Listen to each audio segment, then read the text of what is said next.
그 스카이캐슬 그리고 우리의 학습 생태 이런 거 주제를 가지고 정민승 교수님 저는 처음 봐요.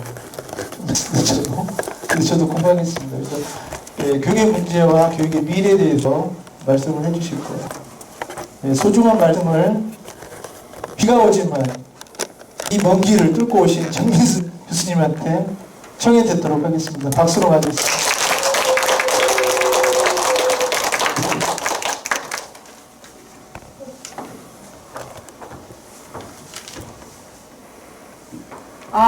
이렇게 환영해 주셔서 감사드려요. 네. 처음에 아까 제가 조금 일찍 왔거든요. 네, 그런데 여기 두 분이 앉아 계시더라고요. 그런데 우리 대표님이 오늘은 비가 와서 많이 안 오실 것 같아요. 그래서 저 마음은 지금 딱 준비를 두 분하고 하려고 왔는데 너무 많이 앉아 계시는 거예요. 네. 그래서 우리가 오늘 우리 또 대표님 말씀하신 대로 교육의 문제로 시민성이라고 하는 영역을 한번 다뤄봤으면 좋겠다. 근데 제가 처음에 의뢰를 받기를 스카이캐슬 우리의 교육, 학습 이런 걸 가지고 이야기를 해달라라는 이야기를 의뢰를 받았는데 그래서 왜 나한테 의뢰를 합니까? 이걸 스스로도 좀 생각을 했죠. 그랬더니 왜냐면 제가 전공이 평생교육이거든요. 평생교육, 평생학습. 그랬더니 답이 또 딱 나와요. 이걸 조금 꺼지실 수도 있나요? 네. 요 앞에 불을 좀 꺼주시면 화면이 조금 더 잘 나올 것 같아요. 훨씬 잘 나오죠? 답이 딱 나왔죠? 네. 제가 스카이캐슬을 넘어서라는 책을 작년 2월에 썼어요. 스카이캐슬을 보다가 왜 어떨 때는 막 말하고 싶은 생각이 막 들 때가 있잖아요. 우리 왜 드라마 보고 나서 누구랑 산다는 거하고 비슷해요. 그래서 제가 평생교육을 한다라고 할 때는 평생교육에서 가장 중요한 게 뭐냐면 일상의 학습이거든요. 일상의 학습 중에 하나가 바로 드라마다. 저는 좀 그렇게 생각을 해요. 그래서 영화나 드라마가 우리의 정체성에, 우리가 학습한다는 게 그런 거잖아요. 뭔가 배우고, 생각을 바꾸고, 교육을 받고, 이런 것들이 이제 학습 정체성, 이거와 연결이 되는데, 그래서 제가 이제 그전에도 몇 개의 영화를 이제, 분석한 그런, 교육 비평, 이런 거를 좀 썼었어요. 근데 스카이캐슬을 보면서는 막 뱃속에서 뭔가가 막 꿈틀꿈틀거리더라고요. 그래서 스카이캐슬을 보면서 글을 쓰기 시작했어요. 그러다가 그거는 그냥 짧은 글을 한두 마디 쓰려고 처음에 생각을 했었는데 쓰다가 저희 딸이 무슨 얘기를 하냐면 이 예서라고 하는 혹시 스카이캐슬 보신 분? 이렇게 하는 것보다 스카이캐슬 안 보신 분? 어머나! 역시 시민의식이 있는 분들은 스카이캐슬을 안 보시는군요. 스카이캐슬 굉장히 많이 봤던 드라마인데 거기에 이제 주인공 여자애가 예서라는 애가 나와요. 근데 그 예서는 어떤 애냐면 정말 자기가 서울 의대를 가기 위해서는 무슨 일이든 할 수 있다. 이런 막 의기에 항상 차 있는 애예요. 그런데 그 아이의 엄마가 주로 이제 스카이캐슬의 주인공이죠. 그런데 우리 생각에는 그러면 서울 의대 가려고 친구도 없고 뭐 도덕성도 없고 뭐 자기 멋대로 하고 싶은 대로 이런 아이니까 대개는 그런 애에 대해서 어떻게 생각하세요? 다들 조금 마음에 안 들어. 얘는 좀 문제야. 야, 얘 뭐 서울 의대 가면 안 되지. 이제 이렇게 생각을 할 것 같았는데 우리 둘째 딸이 카톡 뭐 이런 거 트위터 뭐 가져오는데 뭐라 그러냐면 우리 애서 너무 불쌍해요. 우리 애서 서울의대 꼭 보내주세요. 라고 하는 트위터 굉장히 많이 리트윗이 굉장히 많이 됐다는 거예요. 그래서 제가 이제 놀란 거죠. 이게 우리가 생각할 때는 도덕성이 없고 얘가 뭐 명문대만 가겠다고 막 미친 듯이 사는 애 이런 애에 대해서 우리는 문제가 있다. 얘는 조금 정서적으로나 상담받아야 된다 이런 생각을 하는데 그 동년배 애들 사이에서는 걔는 너무나 열심히 하는 애니까 걔가 괜히 다른 거에 얽혀가지고 서울의대 못 가게 하는 거는 정말 자기가 용서할 수 없다. 공정하지 않다. 그러니까 서울대 보내달라. 이렇게 얘기를 한 거예요. 그러니까 이거는 일종의 현상이다라는 생각이 들더라고요. 그냥 우리가 난 이렇게 생각하고 저렇게 생각하고 아니라 우리 세대가 생각하는 것과 전혀 다른 그런 어떤 흐름이 형성이 됐구나. 그리고 나서 보니까 거기에 스터디 큐브라는 게 있어요. 이렇게 집안에 놓는 말하자면 독서실 방 같은 거예요. 그런 게 엄청 팔렸다. 또 예서 책상이라는 게 있었어요. 그래서 책상이 뭐 초록색이어야 된다. 그래야 친환경적이고 나무여야 된다. 유리를 깔면 유리가 이 온도를 뺏어간대요. 그러면 0점 몇 도가 떠지기 때문에 이제 공부를 풀 때 긴장감을 더해서 유리는 빼야 된다. 이런 얘기가 나와요. 이게 약간 그냥 하는 얘기겠지 했는데 그 예서 책상이 팔려. 그 다음에 코디라고 하는 사람이 이렇게 매니지해주는 사람인데 그 매니지해주는 사람의 강남에 막 전화가 온다는 거예요. 그런 사람 구하고 싶다. 그러니까 우리나라에 엄청나게 많은 사람들의 욕망을 자극하고 새로운 방식의 현상을 보여주고 있구나라는 생각이 들어서요. 그래서 그런 내용을 중심으로 우리 나라에 어떻게 보면 입시로 인해서 뭔가 사람이 바뀌고 이런 욕망들이 막 충돌하고 이런 부분들이 분명히 존재한다. 그래서 드라마를 제가 이제 분석을 좀 했어요. 그게 이제 스카이캐슬을 넘어서라고 하는 책이었어요. 그런데 이제 스카이캐슬을 넘어서를 쓰고 나니까 제가 이전부터 가지고 있었던 궁금증이 조금 더 또 뱃속에서 막 일어나기 시작했어요. 여기 제목 보이세요? 뭐라고요? 입시는 우리를 어떻게 바꿔놓았는가. 이 책을 그 다음에 쓰게 됐어요. 6개월 정도 이제 텀을 두고. 그게 금방 지금 못 쓰거든요. 어떻게 나왔냐. 한 7년쯤 전에 우리 둘째가 이제 대학을 가기 전에 고2 때요. 고2 때에 얘가 지금 이제 대학에 들어가기 전에 우리 그 대안학교를 다니고 있었거든요. 그런데 대안학교를 보냈으니까 이제 입시에서 자유로울 거라고 생각을 저도 조금 했고 애들도 조금 그런 생각을 하고 있었어요. 그런데 막상 대안학교에 들어가니까 거기는 또다시 다른 방식의 입시의 문제가 있더라고요. 예. 한국 사회이기 때문에 자유롭겠다고 했는데 묘하게 다른 방식의 입시의 작동이 있었어요. 그래서 그때 제가 이제 여기 있는 김종엽이 제 남편이에요. 그래서 남편하고 우리가 책을 하나 쓰자. 이게 입시라고 하는 게 그냥 대안학교라고 해서 해결되고 홈스쿨링 한다고 해서 해결되는 게 아니고 이게 일종의 구조다. 그렇지 않느냐. 결국은 우리가 입시를 제대로 보고 이게 나에게 어떤 영향을 미치는지를 알 때야 비로소 우리가 거기서부터 자유로워질 수가 있는데 그걸 제대로 얘기한 적이 별로 없는 것 같다. 그게 이제 그 스카이캐슬이 입시 최고봉을 얘기해 준 거잖아요. 그러니까 극단적인 최고봉이라고 하면 저는 이걸 써보니까 대중적인 글쓰기 조금 쉽게 쓰면 이렇게 쓰면 되겠다라는 게 조금 생겨서 그러면 그때 7, 8년 전에 이제 그래서 그 조금 써놨던 게 있었어요. 대학교를 보내면서 이런 문제가 있다. 입시를 거치면서 부모도 저도 남편도 자유로울 줄 알았는데 자유롭지 않더라는 거예요. 저만 그러냐? 다 그렇더라고요. 그러면서 한편으로는 굉장히 쿨한 난 너네들을 자유롭게 키우고 싶어. 쿨한 태도를 보이는데 사실 뱃속에서는 그래도 이만큼 대학을 가셔야 되는 이런 마음이 또 있는 거예요. 이런 이제 모순적인 경험을 하면서 그 모순적인 경험들이 우리 사실은 입시 구조에 대한 이해와 맞물려서 좀 논의가 될 필요가 있겠다. 그래서 제가 이제 두 번째 책을 썼어요. 그리고 이제 발동 걸린 김에 그러면 어디로 가야 되냐. 그래서 제가 아까 제 전공 평생교육이라고 그랬잖아요.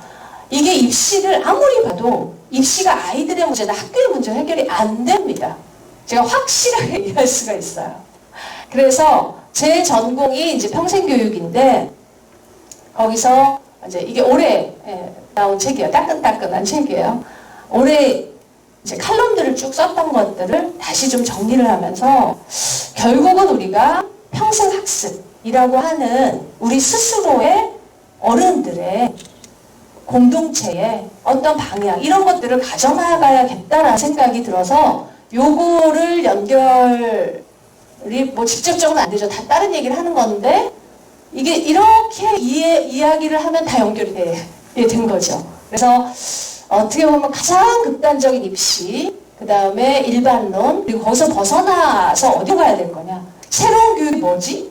라고 할 때, 그리고 평생교육. 이런 부분들을 조금, 제가 나름대로는 작년 올해에 걸쳐서 건드려 봤어요. 그래서, 아까 이제 의뢰를 받고, 왜 나지? 라는 생각을 잠깐 하고, 결론이 뭐였을까요? 바로 나다. 스카이캐슬 교육 생태 이런 주제를 제가 다뤄서 말씀을 드리면 조금은 여러분들이 서 있는 그 교육학적 인식 그 자리가 조금 넓어질 수도 있지 않을까라는 생각이 들었어요. 그래서 오늘 사실 뭐 제가 이 한 번의 모임으로 뭘 대단히 할 것도 아니고 여러분들의 생각이 확 깨질 거라고 생각하지 않습니다. 특히 이렇게 일방향적인 강의는 하지율이라고 해요. 머리에 남아있는 비율이 10% 정도밖에 안 돼요. 거의 안 남는다고 봐요. 그래서 저는 그래서 여러분들 보고 이제 항상 저는 어느 자리를 가도 항상 적극적으로 말씀하시라. 그래도 말이라도 한마디 하면 웃기라도 하면 소리라도 내면 고공은 여기 나거든요. 그래서 학습의 차원에서 보면 우리가 조금 더 이야기를 하는 게 좋은데 그래서 저가 중간중간에 여러분들한테 뭘 해보세요, 얘기해주세요 그러면 좀 적극적으로 이야기를 하시는 게 평생학습의 차원에서 굉장히 필요하다라는 얘기를 먼저 드리고 그래서 함께 뭐 대단할 거 하는 거 아니지만 함께 지금의 나의 자리, 우리 주변의 자리, 우리가 아이들을 만났던 방식 이런 것들을 한번 다시 생각해보는 그런 시간을 가지면 좋을 것 같아요.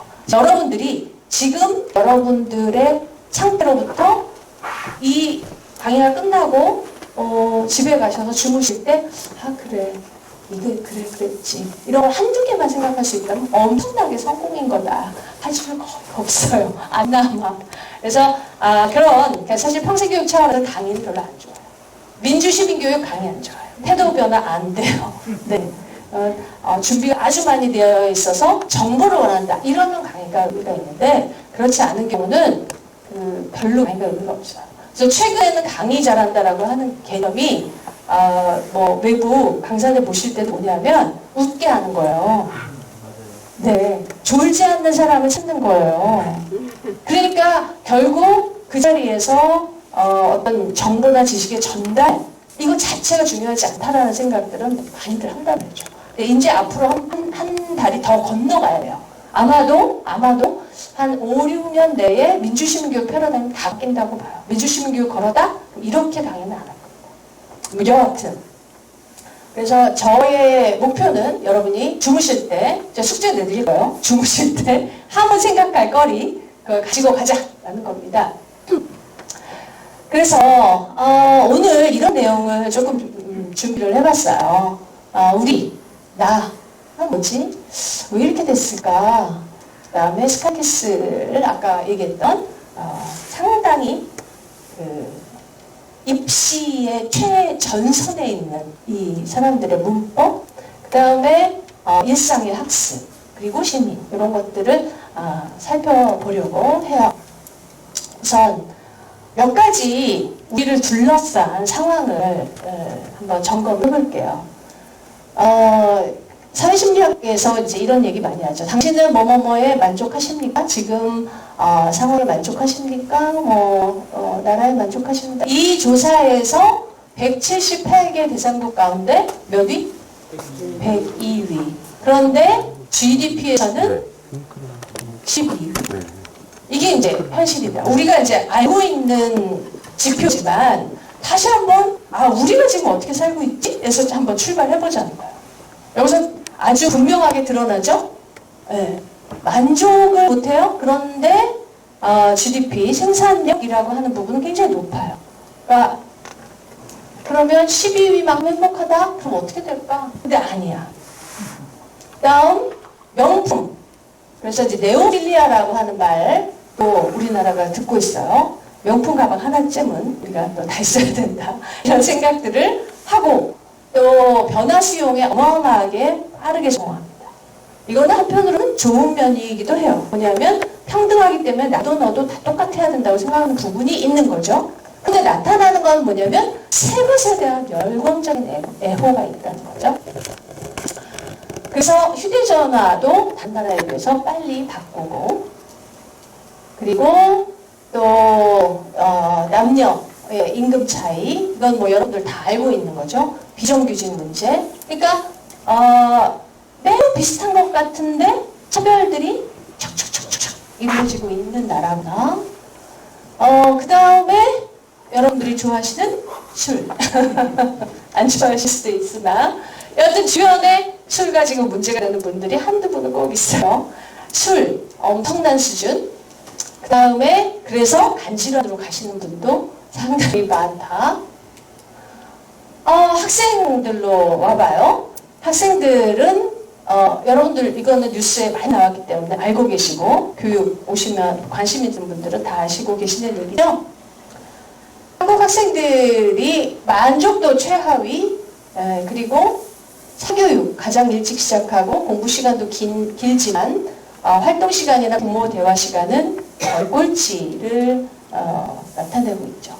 그래서 특히 이제 사회적 상호작용, 우리가 서로 교류하는 이런 비율이 굉장히 낮다라고 하는 거고, 그 다음에 저도 이게 별로 짧다고 생각 안 했거든요. 6시간 반. 고등학생 중에 국제 비교로 96%가 충분한 수면 시간을 취하지 못하고 있다는데 6시간 반이 그렇다는 거예요. 근데 우리 무슨 얘기 들어요? 무슨 닭 이런 거 있지 않아요? 4당 5락, 3당 4락 이런 거 있죠. 3시간, 4시간을 얘기하고 있는 거예요. 그러니까 어떻게 보면 이제 인간으로서는 사실 생물학적으로 수용하기 어려운 정도의 수면 시간을 아이들이 지금 그런 시간에 시달리고 있는 상황이다라고 하는 거고, 8.8%가 밤 11시가 넘어서 과외수업을 받는다. 그러니까 이게 이제 조사된 거기 때문에 사실은 우리가 느끼는 체감은 이것보다도 더 심하면 심하지 덜하지 않아요. 그런데 이제 이런 상황이다. 그래서 이제 교육에서의 일상을 보면은 OECD 국가들을 이렇게 쭉 한번 봤어요. 근데 이제 아마 여러분이 이렇게 만족도 낮은 건 당연하지 뭐 입시하는데 이렇게 생각을 할 텐데, 되게 이런 욕구를 보면은 이 부분이 굉장히 좀 재밌어요. 내 반에서 최고의 학생이 되고 싶다. 반에서 1등하고 싶다. 이런 식의 생각이 OECD 평균이 60%인데 한국은 82%예요. 그러니까 내가 제일 잘났어. 이걸 하고 싶다는 생각이 드는 거예요. 그 다음에 두려움이에요. 이건 욕망, 두려움. 나쁜 성적 받을 것이 걱정된다가 66%, 75%. 우리나라가 이제 10%좀 넘는데 아이가 학교에서 잘하고 있는지 거의 매일 이야기한다 라고 한 부분을 보면 OECD 평균이 52%인데 우리는 33%예요. 그러니까 아이가 여기서 이제 분명하게 드러나는 게 이 부분이라는 거죠.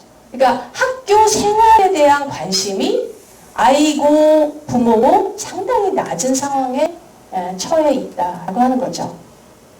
그래서 최근의 결과들을 조금 보면 2019년의 결과인데 주관적 행복 지수는 88.51점으로 22개국 중에 이제 꼴찌 수준이고, 근데 여기서 이제 조금 여러분들이랑 공유하고 싶은 얘기는 삶의 만족도 저하의 굉장히 중요한 요인이 불평등과 차별 경험이라는 거예요.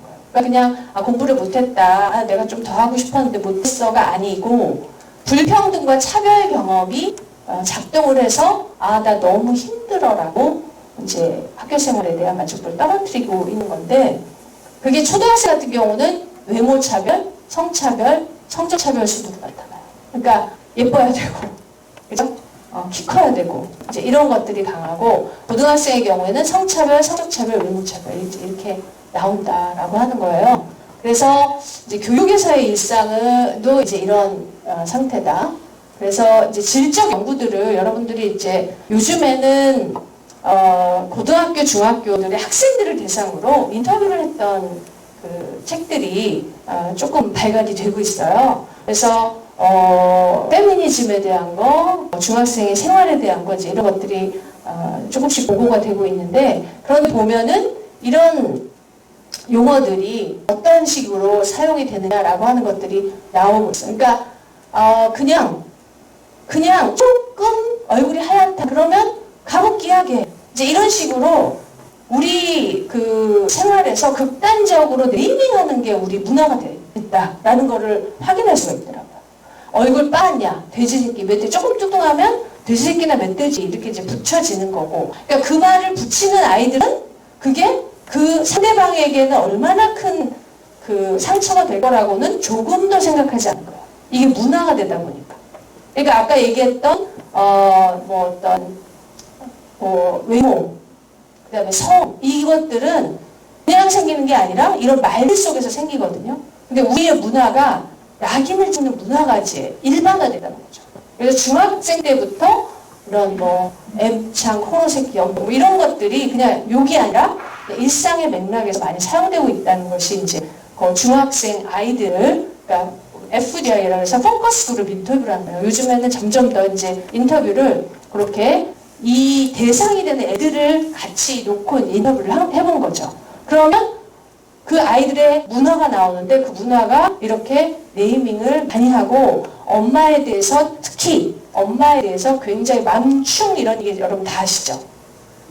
그러니까 벌레의 개념이 이제 사람도 들어오고, 그러니까 극단적으로 네이밍을 하다 보니까 자기도 그렇게 하고 남도 그렇게 남이 그렇게 하는 것도 받고, 그러면서 점점 더 그런 말로 인한 상처가 그냥 정체성이 되는 그런 반복의 상황 속에 놓여있게 된다는 거예요. 그러니까 이게 우리 세대, 뭐 40, 50대 정도의 세대가 느끼고 있는 언어랑 요 젊은 세대들이 느끼는 언어가 근본적으로 다르고, 외모가 중요할 수밖에 없는 게 여기서 벗어나려면 안 뚱뚱해야 되고 어느 정도는 좀 평균 정도가 돼야 되고, 그러면서 평균 지향성이 더 강해지는 그런 경향을 낳는다라고 하는 거예요.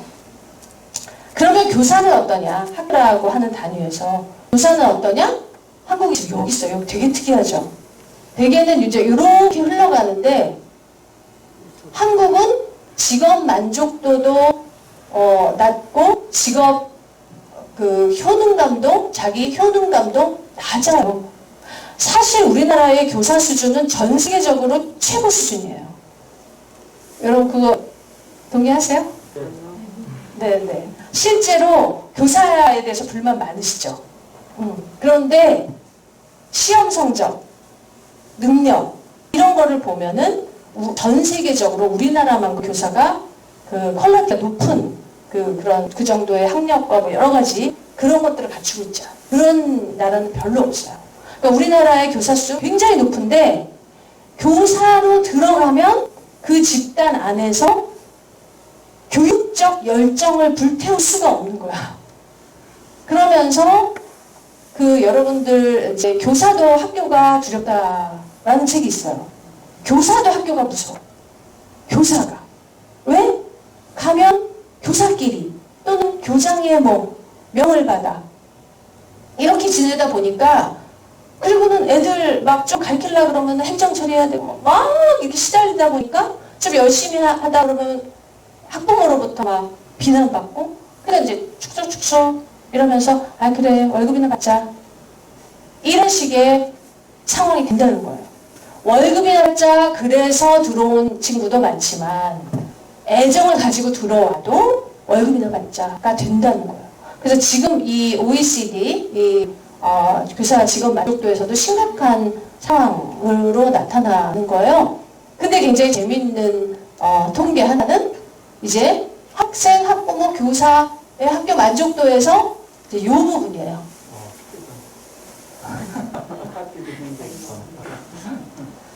참 슬프면서도 아이러니, 우리의 상황을 잘 보여준 거죠. 그러니까 아이들도 힘들어, 교사도 힘들어, 그죠? 학부모도 힘들어요. 교사들이 더 하루 종일 있으니까 더 힘들어요. 근데 유독 학교장, 교장 선생님만 좀 행복해. 그러니까 이게 우리의, 이제 물론 통계가 모든 것을 말해주진 않아요. 그렇지만 흐름을 보면 지금 초, 중, 고등학교, 이렇게 학교라고 하는 것 자체에 대해서 신물나 하는 중에 그래도 교장은 좀 만족해. 왜? 왜 그럴까요?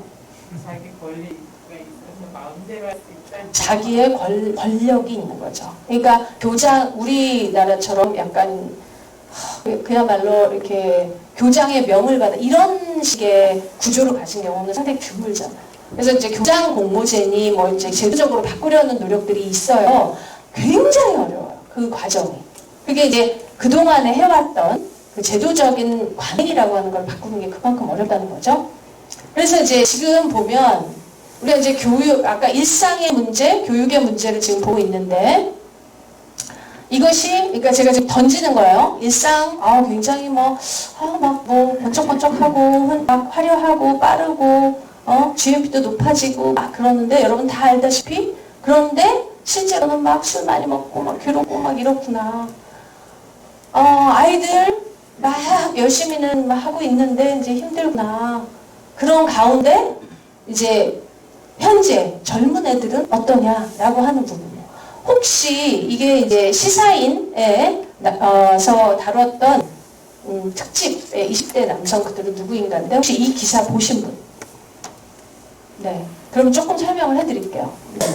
많이 보셨으면 아주 간단하게 넘어가려고 했는데 뭐냐면 그러면서 지금 아까 얘기 드린 것처럼 뭐 얼굴 빠냐, 뭐 가부끼냐 이제 이런 문화 속에서 이제 아이들이 자라고 그 다음에 엄마들이 굉장히 뭐 아이들에게 입시에 대해서 이제 강조하는 문화 속에서 자라고 그러면서 뭔가 애들이 바뀐 것 같다라는 생각들을 했는데 최근에 들어서 20대 남자 현상이 나타난 거예요.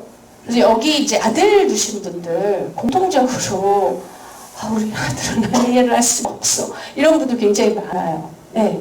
근데 이제 20대 남자 현상이라는 게 뭐냐 하면 뭔가 이 불만이 있고 일배 뭐 이런 걸 통해서 막 가는데 여자에 대한 막 불만과 막 분노가 이렇게 많은 것 같이 보이는 거예요. 그래서 얘네들이 도대체 어떤 생각을 가지고 있지? 그리고 이제 조사를 쫙 한 거예요. 그랬더니 어떤 결과가 나냐면 이 친구들이 여성에 대해서 엄청난 분노를 가지고 있다라고 하는 게 나오는 거예요. 보세요. 여기가 지금 어떻게 조사를 했냐면 이 빨간 게 20대 남자들이거든요. 그러니까 20대 남자, 20대 여자를 조사하고요. 그 다음에 30, 40대 남자, 30, 40대 여자를 조사한 거예요. 그러니까 지금 잘 힘내서 안 보이지만 요 라인 보이세요? 네. 그러니까 이렇게 4개의 라인이 나오는데 예를 들면 20대 남성들이 빨간색이에요. 다른 그래프랑 한번 주목을 해서 보세요.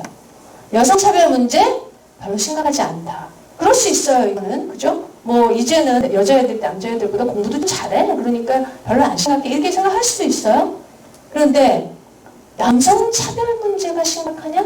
라고 하면, 사실 뭐, 남자가 또 그렇게 또 차별을 받아? 이렇게 제세로 생각을 하단 말이죠. 그래서 되게 이렇단 말이에요. 이렇게 떨어져. 매우 심각한 건 아니야. 대부분의 사람들이. 응? 근데, 20대 남성은 어떻게? 68%가 너무 심각하다고 생각하고 있는 거예요. 남성이 차별받는다고 생각하는 거예요. 한마디로. 남자가 너무 억울해. 차별받아.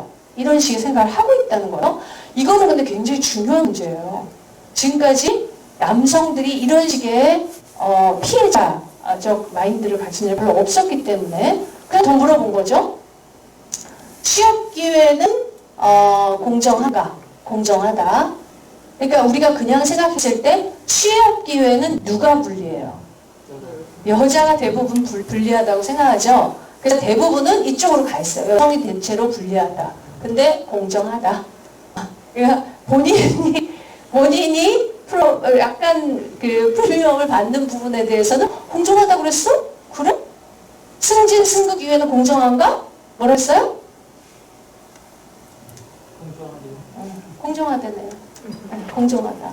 그리고 남성에게 불리하다도 상당수가 나와요. 이 그래프 전체에서 남성에게 불리하다는 자기 혼자 높아요.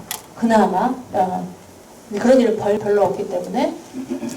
그 다음에 이제 정치로 나가. 문재인 정부가 너무 문제래요. 근데 그 이유는 뭐냐? 정부의 양성평등 정책이 너무 못하고 있기 때문이다라는 생각이 듭니다. 지금은 페미니즘으로 인해서 자기들이 너무 고통받고 있다고 생각하고 있는 거예요. 자, 이 부분이 정말 놀라운 점수였어요. 지금 남녀의 동등한 지위를 추구한다요. 페미니즘을 뭐 더 강화시켜야 된다가 아니고 페미니즘은 남녀의 동등한 지위를 추구한다는데 그게 아니라고 생각을 하는 거예요. 이 부분에서 이제 이게 심각한 20대 남성들이 심각한 이제 어떤 상황에 대한 오류라든가 자기 나름대로의 확신을 가지고 있구나라는 걸 알죠. 대개는 오점 척도를 하죠. 그러면 여러분 한번 그 설문을 한다고 생각해 보세요. 여러분 1, 2, 3, 4, 5 중에 1, 5에 표기 많이 하세요? 전혀 아니다. 완전히 그렇다. 1, 5에 이렇게 체크. 네. 주로 3번. 되게 보통이다. 글쎄 잘 모르겠어. 그럼 보통이다고. 그래 맞아. 이거 심각해. 그러면 한쪽 2나 4를 표시해요. 근데 이 친구들은 뭘 하냐면 5나 1을 많이 찍어요. 이거는 아주 통계적으로 불가능한 그 태도예요. 이건 어떤 분이 가능하냐면 확신 집단이 있는 경우에만 가능해요. 개인 판단으로는 이렇게 할 수가 없어요. 사람이 우리 왜 그런 사회심리학 있잖아요. 그러니까 이렇게 긴 선 A, 짧은 선 B 이렇게 주고요. 15명이 이렇게 쭉 앉아요. 다 짰어. 마지막에 실험자가 한 명이 들어와. 긴 선, 짧은 선 누가 봐도 뻔해요. 1번이 긴 선이에요. 근데 이거 너무 뻔하잖아. 눈으로 보는 건데. 자, 여러분 이제 어느 선이 긴지 말씀해 주세요. 그럼 처음에 이제 피험자가 들어와서 웃는 거지. 무슨 저런 거를 시도하려고 해? 근데 1번부터 저기 2번이 기네요? 2번이 기네요? 2번이 기네요? 그러니까 얼굴이 뭐야? 이제 이러고 한 12명 지나서 13번째 자기가 대답할 때 뭐라 그래요? 2번이요. 90%가 그래요. 그게 사람이거든요. 그래서 1번하고 5번 잘 못 찍는 거예요. 다른 사람이 어떻게 하는지 모르는 거야. 그냥 우리 인간이라고 하는 존재가 그래요. 그러다 보니까 그냥 2번 대충이죠. 또지. 그런데 5를 찍어요. 1을 찍어요. 이거는 그룹이 있는 거예요. 아까 사회심리학 한 것처럼 너도 그래 나도 그래. 그래. 이거 확실해. 페미니즘은 이건 완전히 거짓말만 하고 여자들이 완전히 우리 죽이자고 한 거야. 라고 하는 얘기를 어느 집단에서 계속 한 거야. 그러면 이렇게 찍을 수 있다는 거죠. 그래서 이 부분을 해결하는데 이제 여러 교수님들의 자문을 구한 거예요. 그래서 이게 이제 그래프가 심각한 거예요. 이게 사회적으로 우리가 고민해봐야 되는 게 민주시민 뭐 이런 거에 정말 중요한 문제예요. 왜냐? 이런 집단은 없어요. 여기만 이렇고 나머지가 다 이쪽으로 와 있잖아요. 하나의 사회면 거의 다 이게 비슷한 라인이 나오거든요. 이렇게 다를 수 있어요. 조금. 근데 이럴 수는 없어요. X자가 나올 수는 없어요. 그런데 이제 20대 남자들이 이런 태도를 보이고 있어요. 야, 여기서 이제 분명하게 나오죠. 여성 우월주의다? 매우 동의 60%. 그러니까 이게 평등을 지향하는 것이다가 아니에요. 절대 아닌 거예요. 60%가 5점을 찍은 거예요. 이거는 사건이에요. 이거 불가능한 설문조사. 이런 설문조사는 본 적이 없어요. 다른 데는 다 이런 라인을 그려요. 그죠? 언덕 라인을 그리는데 여기만 지금 이렇게 되고 있고 페미니즘은 한국 여성의 지위 향상에 기여했다. 여기 찬성하시는 분. 페미니즘은 여성 지위 향상에 기여했다. 찬성하시는 분. 이거밖에 안 제 생각엔 전부 다 거의 대부분일 것 같아요. 왜냐면 여성 지위 항상 일어났잖아요. 그리고 그게 페미니즘에 영향을 미쳤다고 생각하죠, 되게. 근데 그게 무슨 헛소리야. X. 그러니까 페미니즘에 페가 들어가면 이제 모든 문제 이런 태도를 보이고 있더란 거예요. 이게 이제 계속 이런 태도가 보여요. 뭐 남녀 능력 차이에서도 여자들에 비해서 사실은 남자들이 더 잘할 수 있는데 그런 거죠. 더 잘할 수 있는데 이게 우리가 평가를 못 받고 있어. 이제 이런 억울함 같은 것들이 막 있고 여성이 소득이 낮아요. 그죠? 유의미하게 낮죠. 낮은 이유는 성차별 때문이다. 아니야, 걔네들이 일 못해. 80%가 그렇게 얘기하는 거죠. 그러니까 이런 태도, 이건 도대체 이건 말이 안 되는 태도가 나타난 거죠. 도대체 뭐냐? 한마디로 이런 게 쫙 있어요. 분석을 한 결과 사실은 슬프게도 우리 세대가 만들어 놓은 거더라고요. 뭐냐? 저도 기억나요. 제가 우리 딸이 91년생이거든요. 걔를 낳을 때 낙태가 굉장히 많았어요. 큰애를 낳을 때 많기 시작했고 둘째를 낳을 때 정도 되니까 이제 그게 그냥 일반화돼 있었어요.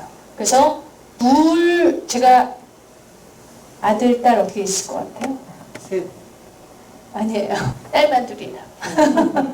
제가 딸만 둘인데 둘째를 낳을 때 제가 굉장히 고통스러웠어요. 시댁, 이제 사적인 거지만 시댁에서의 바람이 아들에 대한 굉장히 셌거든요. 그래서 그때 저도 사람들이 이래서 남아 선별을 하는구나. 이제 이런 생각이 들었다니까요. 그런데 그때 대구 같은 경우다 100대 127이었어요. 100대 127. 여아 100이면 남자가 보통 105 정도가 나오죠. 그래서 남자애들이 조금 유전 질환에서 애들이 조금 먼저 죽어요. 그래서 한 20대가 되면 이퀄 이렇게 되거든요. 근데 100대 127이고 우리나라 전체 평균이 117인가 그랬어요. 제가 그때 아이를 낳기 때문에 너무 정확하게 기억하고 세상에 어떻게 이럴 수가 있지? 이런 생각을 할 정도로. 대구는 왜 그러냐? 보수적일수록 그렇게 낙태율이 높은 거예요. 그러니까 둘째 때 감별하고 셋째는 100% 감별하고 이렇게 하니까 낙태에 딱 비례를 한 거죠. 그러니까 어떻게 돼요? 학교에 남자애들이 넘쳐나게 된 거죠. 그런데 보수적인 입장에서 부모는 아들을 보고 뭐라고 키워요? 여자애랑 만나면 너가 얘기 안 하셨어요? 초등학교 들어가면 남자애들한테 아들한테 여자애 만나면 어떻게 하라고 그래요? 잘해주라고 그러잖아. 네가 양보해야 돼. 여자애는 약해. 여자한테 잘해라. 이런 얘기를 한단 말이에요. 남자가 더 세. 여자를 보호해줘야 돼. 뭐 이런 얘기를 들어요. 근데 가면 남자짝이야. 게다가 여자애들은 자기보다 키도 커. 그 다음에 여자애들이 드세. 여자애들은 어떻게 자랐어요? 야, 너 학교 가서 맞고 살지 마. 이러고 갔어. 그러니까 여자애들이 신발 주머니로 남자를 뻥 빼. 남자애들은 나는 여자애들 보호해라. 이거 뭐야 이제 이러면서 얻어맞으면서 막 열 받았어. 아이들이, 남자애들은. 네. 그렇지만 꼭 참았어요. 그런데 이제 데이트할 나이가 됐어. 여자가 별로 없어. 유일하게 없어요, 동년배에. 지금 반마다 없었잖아요. 그러니까 적죠. 그런데 이제 생물학, 동물학 이런 거 하시는 분들은 여자애들은 기본적으로 승혼이라는 거예요. 문화적으로. 즉 자기 계급보다 높은 애들이랑 만나려고 하는 경향을 갖는다는 거예요. 왜 시집을 여자는 높여가고 며느리는 낮춰오고 그런 얘기 처음 들어보셨어요?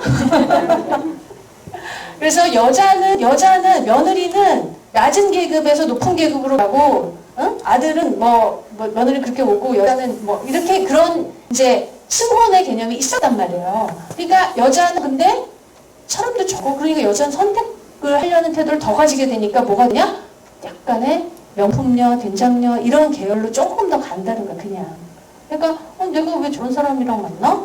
이런 생각을 가지게 되거나 아니면 아예 안 하거나. 안 하는 건 이제 좀 또 다른 문제죠. 사회구조적인 문제.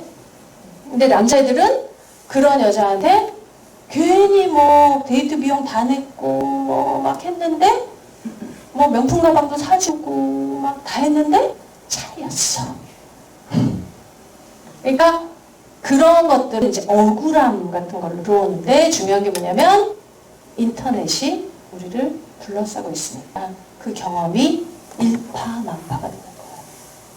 그러니까 한 명이 그 경험을 하면 집단이 다 공유하고 그런 사람이 3명만 되면 야 여자들 정말 싸가지 더럽게 없어 이렇게 되고 얘네들은 차별받아 마땅한 거고 못돼 먹었고 이제 이런 생각들을 할 수가 없게 됩니다. 그러니까 근본적으로 생물학적인 비율이 깨지면서 그리고 자라면서 문화적으로 남자애들이 너무 시달리면서 우리는 억울해라는 생각들을 하게 되는 거예요. 그래서 저는 딸만 둘이잖아요. 둘째 딸과 이제 친척 이렇게 보면 이게 친척의 남자의 이 남녀의 이게 거의 건널 수 없는 강 수준이에요. 지금 대학생들은. 근데 그럴 수밖에 없는 게 그 경험이 공유가 안 된 거예요. 여기는 여기에 그러니까 여자애들은 어때요? 나가면 데이트 폭력. 남자애들 맨날 일배만 한대. 그러니까 그런 생각 속에서 실제로 사람을 만나서 이제 이 문제가 해결될 본 적이 없는 거예요. 그러다 보니까 머릿속에서 아주 강고한 확신이 생긴 거죠. 여자애들은 내가 뭐 미쳤어. 결혼해가지고 제사를 지내고 미쳤어. 이런 수준으로. 결국은 이렇게 막 돈도 못 벌고 뭐 사회적으로 박대당하는 건데 그래서 어떻게 되냐? 여자들이 그저께 나온 한겨레 신문도 조용한 학살 사라지고 있다. 사실 이건 근데 사회학적으로 다시 검토를 해봐야 되는 통계이기는 해요. 왜냐하면 몇 가지 좀 보정해야 되는 게 있어요. 그래서 30대라고 해서 뭐 다르고 20대가 갑자기 이런 건 아니라고 보여요. 그러나 여하튼 분명한 거는 숫자가 엄청나게 높아졌고 이것이 코로나나 그러니까 취업과 연결이 된다. 그러니까 결혼이 안 되는 세대가 있잖아. 나 결혼 안 해. 결혼 안 하려고 하는 세대. 불공평, 불평등 속으로 들어가고 싶지 않아. 혼자 살고 싶은데 취업이 안 돼. 또는 취업에서 너무 돈을 못 벌어. 나 이렇게 하고 싶지 않아. 왜? 부모가 만불인데 6만불로 키운 애들이거든. 그거는 조사를 해서 나온 얘기인데 정말 전 너무 동감했어요. 우리 왜 돈 잘 안 쓰잖아요. 택시 너무 아깝다 나 버스 타야지 이렇게 해서 한 푼 두 푼 모으는 세대고 그런데 다음 세대 키울 때는 그래 너 이거 하고 저것도 하고 막 다 시키는. 그러니까 아이들은 기본 경험 수준이 높고 그렇지 못한 계급적으로 낮은 애들도 그게 당연하다고 생각하고 사는 그런 게 마련이 돼 있는 거예요. 그러니까 이요 지금 민주시민 제가 그래서 막 달려왔거든요. 민주시민이 진짜 너무 중요한 거예요. 시민성이라는 게 없으면 시민이 그냥 너도 사람 나도 사람 내가 해야 될 거 하고 만들어가고 그게 아니라 이렇게 추상적인 수준에서 막 얘기가 난무하고 그거에 대한 논의가 없고 확신만 있고 이런 상태가 되면 이게 더 강화될 거라니까. 왜 살아? 됐어 너무 피곤해. 구질구질해. 사람이 아까 상호작용 얘기했죠? 시민성이 제일 중요한 게 관계성입니다. 소셜이 안 되는 거예요. 관계를 맺을 줄 몰라. 맺어본 적이 없으니까. 학교에서도 그냥 공부만 했거든요. 그게 아까 얘기했던 스카이캐슬의 문법이에요. 그래서 지금 결국은 청년 세대가 지금 우리 뭐 노년은 노년대로 문제지만 청년 세대 지금 심각한 상황이다. 왜? 이게 교육으로 인해서 교육의 장이 어떻게 되냐? 아까 얘기했듯이 상당히 다들 나 여기는 안 다니고 싶어 이러면서 뭐 물질적으로는 높지만 정서적으로는 낮은 이런 상태로 살고 있다는 거죠. 그래서 기성세대에 대해서 우리는 다 뺏겼다 이런 생각. 그러니까 40, 50대에 대해서 되게 이제 분노가 좀 있죠. 근데 여성들이 막 더 뛰어난 것 같고 그러니까 남자애들이 너무 싫어하고 그래서 이중의 마이너리티. 그러니까 우리는 진짜 막 너무 소외리 집단이야 라는 식의 생각들을 가지게 된다. 그리고 그것이 아까 얘기했던 인터넷과 결합된 정체성. 그래서 제가 꼭 좀 보셨으면 좋겠는 요즘 넷플릭스 The Social Dilemma라고 하는 넷플릭스 다큐가 있어요. 그게 이제 구글 그다음에 페이스북 이런 애플 이런 데서 일했던 분들 있죠. 그리고 뛰쳐나온, 이건 이렇게 가면 안 되겠다. 그래서 뛰쳐나온 분들이 만든 다큐인데 잘 만들었어요. 왜? 미국 같은 경우는 여자 소녀들 13에서 17세 자살률이 엄청나게 높아지는데 그게 페이스북의 방식 참여율과 같은 라인을 그리는 거야. 왜냐? 여기서 지금 제가 얘기했던 납작한 거 공정해야 된다고 얘기는 하는데 그 사람은 안 가. 그러니까 점수밖에 없는 거야. 그러니까 점수를 해. 규정 있어? 아니면 그냥 다 복부. 이게 이제 일종의 문법이 됐다라고 하는 거예요. 그래서 이게 현재 이미 인터넷, SNS 이것이 우리의 삶을 규정하는 굉장히 중요한 기제가 됐거든요. 거기서 좋아요를 받는 거, 거기서 자기를 드러내는 거, 그 공동체가 같이 다니잖아요. 지금 여기서도 얘기 좀 듣다가 어쩌고 저쩌고 공동체가 오는 거잖아요. 이렇게 뭉쳐서 다니고 있거든요. 그런데 거기 안에서 민주적인 논의의 과정은 없어요. 그리고 그것은 이제 현재는 시장에 의해서 더 소셜 딜레마에서 아주 분명하게 얘기를 해요. 어디로 가느냐? 기업의 이윤이다. 딱 거기를 목표로 쫙 빅데이터들을 이렇게 만들어 놓으니까 사람의 정체성이 더 나은 방식으로 소비하려고 하는 자기 데이터를 팔아서 내가 어떻게 살고 있거든요. 그러니까 그거에 맞는 상품을 그쪽에서 주는 방식으로 가고 있다는 거죠. 그러니까 청년 세대가 결국 납작한 공정성의 세대다. 이렇게 보여주는 것이죠. 그래서 그런 책도 있어요. 우리는 차별에 찬성합니다. 젊은 애들이 이렇다는 거예요. 왜? 점수 높은 애들, 낮은 애들하고 같은 대접 받을 수 없어요. 그럼 차별을 해주세요. 나 높으니까 서울의대 갔으니까 나는 다르게 해주세요. 이런 마음들이 있을 수밖에 없게 된다는 거예요. 이것밖에 없거든. 나를 보장해주는 게 이거밖에 없어요. 애들하고의 관계에서 인정이라든가 부모로부터의 사랑이라든가 삶에 대한 거라든가 미라든가 이런 것들을 얻고 점수만 있으면 당연히 점수 내가 잘 땄어. 나는 최고야. 못 땄어. 나는 찌질해. 나는 이런 대접을 받아도 싸. 그러니까 똑같은 일을 해도 나는 비정규직이니까 이렇게 받아도 싸. 이런 식의 생각을 하니까 결국은 공격이 누구에게 가요? 자기예요. 우울증이라는 거는 자기를 향한 공격이에요. 수동적 공격성이 우울증이거든요. 그러니까 나를 공격할 수밖에 없는 시스템이 자꾸 가는 거예요.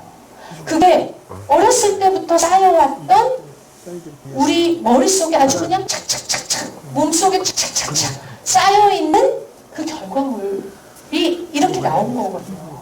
그러니까 지금 이게 제가 이제 아까 평생교육 평생학습 얘기를 했는데 부모가 내가 이렇게 아이를 길렀고 이런 문화를 만들었구나. 바꾸자. 내가 다르게 학습을 하고 다른 실천을 해야겠다라는 결심을 하지 않으면 그런 활동을 해나가지 않으면 이 상태가 강화될 수밖에 없다. 왜냐하면 아까 얘기했듯이 이미 기술이 착착착착 바뀌어가지고 처음엔 안 그랬어요. 처음에 페이스북이고 이런 소셜 네트워크들이 굉장히 민주주의를 더 발전시키는 방향으로 갈 거라고 했어요. 그리고 그런 부분이 있어요. 지금도 있어요. 지금도 몰랐는데 이런 게 있네. 취향의 공동체 가능하거든요. 얼마나 좋아요. 그런데 지금 이미 굉장히 체계적으로 이 취향을 만들어주고 그 다음에 목표가 이윤으로 설정되어 있는 부분으로 가고 있어서 이걸 제어해야 된다. 결국 국가나 공공적인 차원에서 제어하지 않으면 이거는 지금 아이들의 내면을 지금 파괴하는 방식으로 갈 수밖에 없다는 거예요. 이미 20대가 증명하고 있다.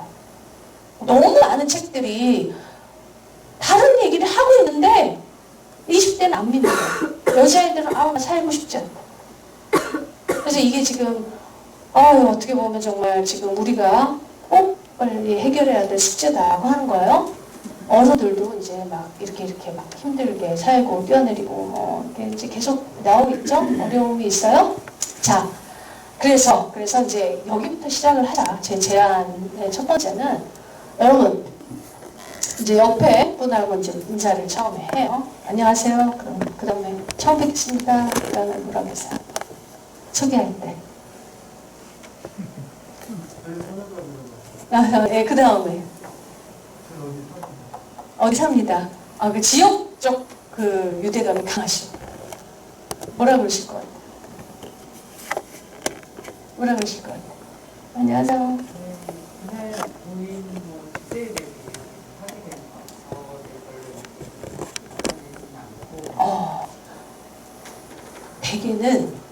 대개는 지금 이런 식의 대답이 나오기가 어려워요.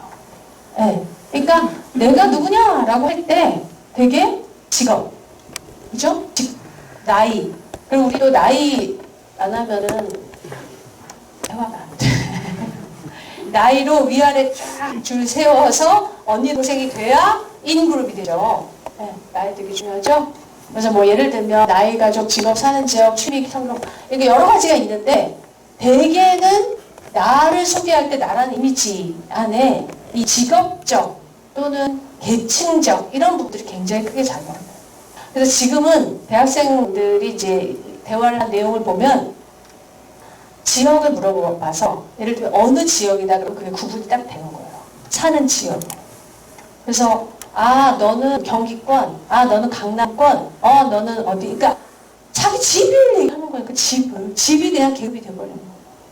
근데 이제 지금 아까 얘기했듯이 우리가 얘기했던 주제나 약간은 나를 드러내는 방식에서 내가 얼마나 집단적이고 또는 계급적이고 이런 것에 귀속을 받고 있는가라고 하는 질문을 한 번쯤 던져볼 필요가 있고 그리고 우리가 사실은 내 안에 들어와 있다는 걸 인정할 필요가 있다라고 하는 거예요.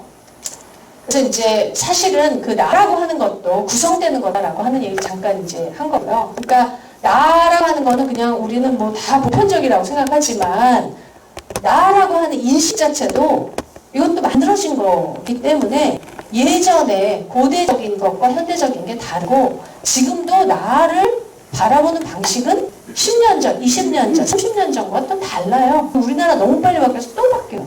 그래서 저는 이 민주시민 이런 것들이 굉장히 중요하고 빠르게 변화할 수 있다고 믿는 이유가 우리나라가 원래 빨라서 그래요. 우리나라는 김대중 대통령 때 그런 거 했는데 산업화는 뒤졌지만 기억 안 하세요? 산업화는 뒤졌지만 정보화는 앞서가자. 정보화는 1등하자. 뭐 이런 거 있었어요. 1등이잖아요. 네. 그러니까 우리나라가 가지고 있는 굉장한 다이나믹, 그게 이제 언어적 평등도 저는 있다고 생각해요. 그러니까 미국의 거지는 뉴스를 못 들어요. 네. 근데 한국의 거지는 뉴스를 들어요. 정말로. 네. 미국 거지는 본문과 언어와 단어와 이걸 못 알아들어요. 무슨 말을 하는지 몰라. 그러니까 트럼프가 인기가 좋을 수밖에 없는 게 예전에 오바마 말은 사람들이 반도 이해를 못할 거예요 아마. 근데 우리나라는요 말이 굉장히 쉬워요. 배우기도 쉽고. 그러니까 우리나라의 뉴스는 다 알아들어요. 그 지적인 평등이라는 건 무시무시한 거예요. 그리고 우리나라는 빨리빨리 막 계급이 바뀌었잖아요. 그러다 보니까 지금은 돈이 1등인데 이게 얼마든지 자기 나름대로 그러니까 평등 지향성이 너무 강하기 때문에 니나 나나 그러니까 싸우기도 하지만 니나 나나 그래서 또 만들 수도 있어요. 그리고 애정과 정들이 너무 넘쳐서 사고야. 네, 그렇죠. 그래서 얼마든지 가능성이 있다. 그래서 나라고 하는 것들을 다시 생각하고 만들어 나가자라고 하는 거고. 그래서 현재는 상당히 어떤 나르시시즘적인 문화가 강화되는 방식으로 가고 있다. 현재 SNS라든가 아이들의 생활이라든가 이런 게 저 좀 답답한 게 이제 둘째를 보면 막 이렇게 거울을 보고 이렇게 봤다가 저렇게 봤다가 그래요. 이런 분들이 되게 많죠. 그러니까 아까 얘기했던 외모에 의해서 이제 규정되는 게 워낙 이게 세대적이다 보니까 아까 집단에 의해서 나를 규정한다 그러잖아요. 나는 어떤 존재냐? 집단의 존재예요. 내가 누구를 만나고 어느 집단에 속해 있느냐가 나예요, 사실은. 그러다 보니까 지금 아이들한테 야, 너 외모 바꾸지 마. 말도 안 되는 소리를 하는 거예요. 그거 중요한데, 현재. 그리고 현재 굉장히 나르시즘적이에요. 그 구조를 바꿔줘야지 그러지 마. 너 그러지 마. 그러면 그냥 대화만 안 되는 거죠. 그래서 거기에 이제 사실 시간이 좀 넉넉하게 있으면 여러분 나중에라도 하여간 그 가부장적인 문화라고 하는 것과 또 개인의 발달이라고 하는 것들 조금 더 고민을 해보시면 좋을 것 같아요. 그래서 제가 조금 이따도 말씀을 드리겠지만 여하튼 그 중요한 것은 정서적인 공허 상태 그리고 과도한 실망의 상태가 반복되고 있다라고 하는 거예요. 자, 그래서 이제 교육과 관련해서 제가 9시에 끝내야 9시 반? 9시 반에 끝납니다. 네. 밤새 하세요. 네? 밤새 하세요.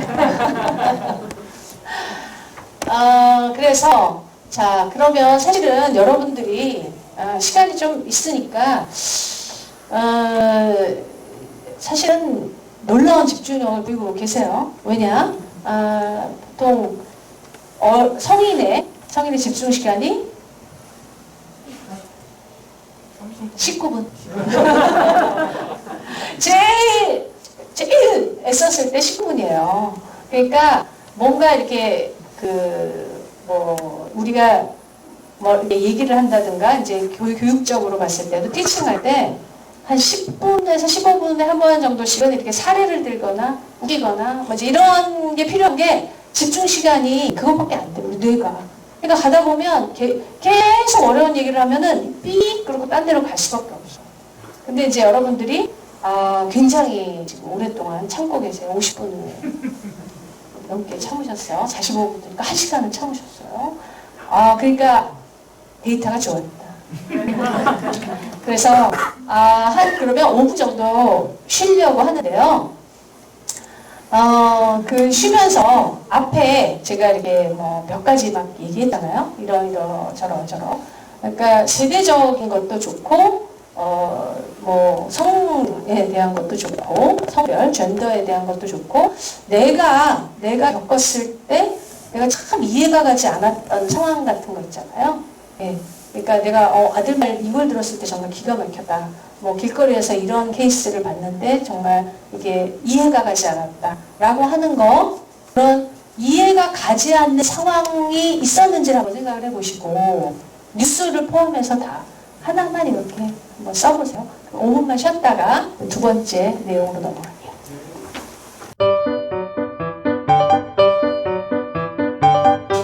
제가 중간에 아까 교육 그림, 그거는 뒤에 한 번 더 나오기 때문에 이제 넘어가서 스카이캐슬 얘기를 조금 해야 좀 더 분명해질 것 같아요.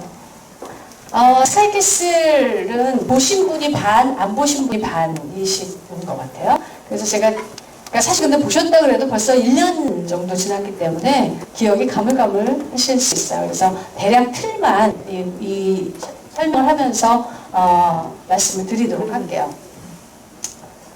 이게 이제 스카이캐슬의 주인공이에요. 여자 5명인데 이 이름 진짜 잘 졌어요. 그죠? 스카이 막 우리나라의 대학 여기만 가면 좀 저쪽 하는 대학, 그 다음에 캐슬 성이잖아요. 성. 그러니까 그 성 안으로 들어가기라고 하는 그런 표상을 가지고 있죠. 그래서 이 안에 산 사람들, 가장 높은 곳을 향한 그녀들의 이야기, 이제 이런 식으로 얘기를 뽑았는데 처음에 1.7%였다가 19회 때 23.2%, 그러니까 마지막 회 정도 갈 때 엄청난, 이게 그 퍼센트, 옛날에 우리 지상파 퍼센트로 하면은 55, 우리 모래시계 이런, 모래시계 세대신가요? 모래시계가 55% 이랬는데 그 정도에 머금가는 시청률을 자랑했어요. 엄청난 관심이었는데, 근데 이 관심 쪽에서 제가 아까 잠깐 말씀드린 것처럼 스카이캐슬에 좀 주목해 볼 부분은 뭐냐면, 사실은 우리가 드라마를 본다라고 하는 거는 이미 이제 드라마 안에 우리 일상이 조금 그 안에 담겨있기도 하고, 그 다음에 그 드라마를 통해서 또 얘기를 하잖아요. 우리 일상을 또 재생산해내기도 하는 거죠. 그래서 미디어다라고 하는 게 다 그런 특징을 갖는데, 원래 미디어 매개, 이건 이제 너와 나 비트윈, 너와 나 사이에 있는 이런 거거든요. 그래서 같이 만들어 나가면서 그 의미를 구성해 나가는 그런 측면이 있는데, 그래서 현실의 재생산, 현실의 개입, 이런 특징이 있어요. 그런데 이제 보면은 실제로 학원에 대한 교육부 감사도 나왔었어요. 네, 교육부에서 하도 이게 이슈가 되니까 코디가 비용을 너무 많이 받는다든가 뭐 불법적으로 하는 걸 아니라든가 이래가지고 감사 나가기도 하고 그랬었죠. 그래서 실제로 이런 현상이 됐다는 거. 그러니까 우리의 그냥 드라마만 보고 끝난 게 아니라 이거 완판하고 이런 것들은 막 완판이 되고 그 다음에 막 학원은 막 교육부 감사를 받고 코디라고 하는 직종은 또 막 확장되고 막 이런 식의 현실이 돼버린 거죠. 이런 상황 속에서 그럼 그 안에 우리의 어떤 욕망, 우리가 가지고 있는 태도 이런 게 뭘까라고 하는 생각들을 좀 하고 이걸 통해서 우리를 다시금 좀 볼 필요가 있겠다. 이게 이제 제가 좀 생각했던 것이고요. 거기에는 이제 이런 것들을 작용을 하고 있는 거죠. 그러니까 제가 우리나라 평등주의 있다 그랬잖아요. 아기가 태어나면 누구나 다 너 서울대 가야지. 이제 이렇게 생각하는 나라라는 거죠. 그래서 학교 교육이라고 하는 것이 어떤 형태로든 계층 상승이라든가 성공을 가능하게 해주는 영역이라고 생각을 하는데 이게 지금은 이제 스카이의 경우에 9분이 10분이 그러니까 경제적으로 잘 사는 비율이 이제 굉장히 높은 비중을 차지하기 시작하면서 이게 지금 너무나 계급에 의해서 교육이 재생산되는 학교 교육이죠. 학교 교육이 재생산되는 게 아니냐. 그러니까 학력이죠. 그래서 잘 사는 집 애들이 더 좋은 학교를 가고 그래서 더 좋은 직장을 가고 이런 식의 재생산이 이루어지는 게 아니냐. 그러니까 계급 재생산이라는 말을 쓰거든요. 그래서 그렇게 되는 게 아니냐라고 하는 얘기가 있는데 그런 얘기에 우리의 개개인의 속마음에 싹 들어가면 나는 그렇게 해서 올라가고 싶은데 그게 있다는 거죠. 아까 앞에 맨 처음에 나왔던 그런 뭐 코디, 뭐 예서 책상 이게 나오는 거는 그거라도 사서 내가 애 공부 잘 시켜가지고 조기로 들어가야겠다. 이 마음이 있는 거예요. 그러니까 우리가 굉장히 이제 양가적이에요. 항상 보면 막 비판을 하는데 그 안에 사실은 내 욕망이 사실 또 살짝 들어가 있는 경우도 있어요. 그럼 사실 그걸 봐야 된다는 거예요. 저도 아까 아이 낳았을 때 둘째 아이 낳고서 아들 낳았으면 진짜 좋았겠다 이 말 살짝 듣는 거거든요. 이게 무슨 소리래 이제 했지만 겉으로는 속으로 그래도 아들 낳아서 좀 칭찬받고 싶은데 이제 이런 생각이 살짝 든 게 인간이에요. 근데 우리가 민주시민도 그렇고 모든 영역에서 어떤 걸 한다라고 할 때 너무 올바를 것을 요구하면 안 돼요. 너무 올바를 수는 없어요. 그러니까 그 대신에 그러려면 내가 그 안에 어떤 욕망을 가지고 있는지를 잘 봐야 돼요. 내가 이렇지 라고 하는 것 속에서 내가 극복할 수 있는 부분들을 찾아내고 그 위에서 연대를 하면 야 이거 사실 좀 스카이 가면 좋잖아 부럽잖아 그러나 이러이러하지 이렇게 얘기하는 것과 이것들은 무슨 이것과는 차원이 다르다는 거예요. 그래서 우리가 조금은 이런 드라마를 통해서도 어떻게 욕망이 이게 이 안에서 작동을 하고 있는지를 좀 볼 필요가 있다라고 하는 거고요. 거기에서 이제 내용을 보면 이래요. 이 사람이 이제 의사, 그러니까 그 스카이캐슬이니까 거기가 의사, 판사가 검사인가, 그러니까 법조인, 의사, 이제 이런 사람들이 주된 주인공들인데 이 사람이 이제 예서의 아버지. 이 사람이 예서의 엄마예요. 아까 그 서울의대가 보내는 그 집이고 그 다음에 요 사람이 교수였구나. 법대 교수입니다. 법조인인 줄 알았는데 다시 기억이 났어요. 법대 교수 이렇게가 부부요. 그다음에 그리고 요 사람과 요 사람이 부부예요. 그래서 의사인데 요 사람의 그걸 뭐라 그러죠? 밑에 제자가 아니라 부하 직원.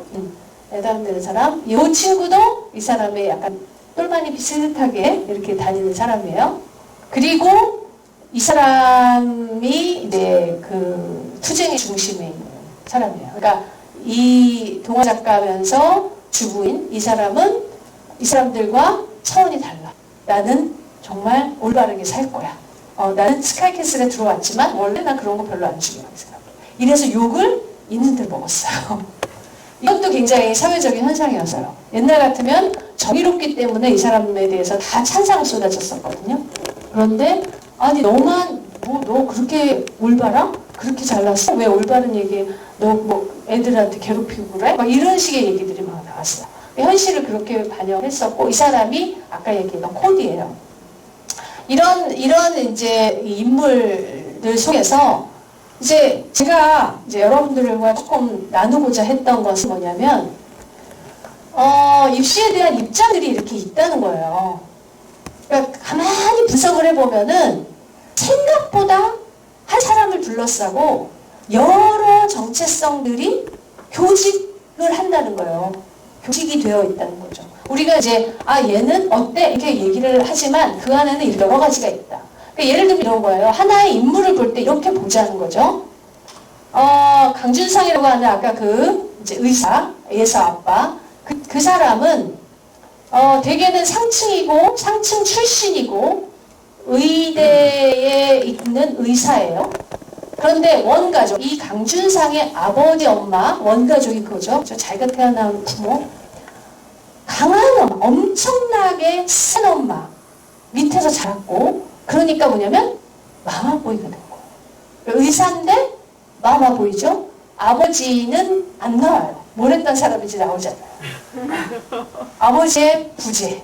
그러니까 아버지라고 하는 우리도 모르게 전제를 하는 것들이 있어요. 저런 사람이면 이러면 이게 이해가 간다. 뭐 말도 안 돼. 이런 게 있거든요. 세팅이 그렇게 된다는 거죠. 입시양박으로 보면은 중상 정도. 좋은 데는 가야 되지만 그렇다고 애를 막 괴롭히고 이러고 싶지는 않아. 이 정도. 그런데 이제 뭐냐면 내가 공부를 워낙 잘했기 때문에 머리가 좋아. 머리가 좋으니까 입시는 그냥 성공하는 거야. 그러니까 얘서 그렇게 괴롭히지 않아도 돼. 왜냐면 내가 잘했으니까 쟤도 잘할 거야. 이런 식의 생각을 가지고 낭만주의자인 거죠.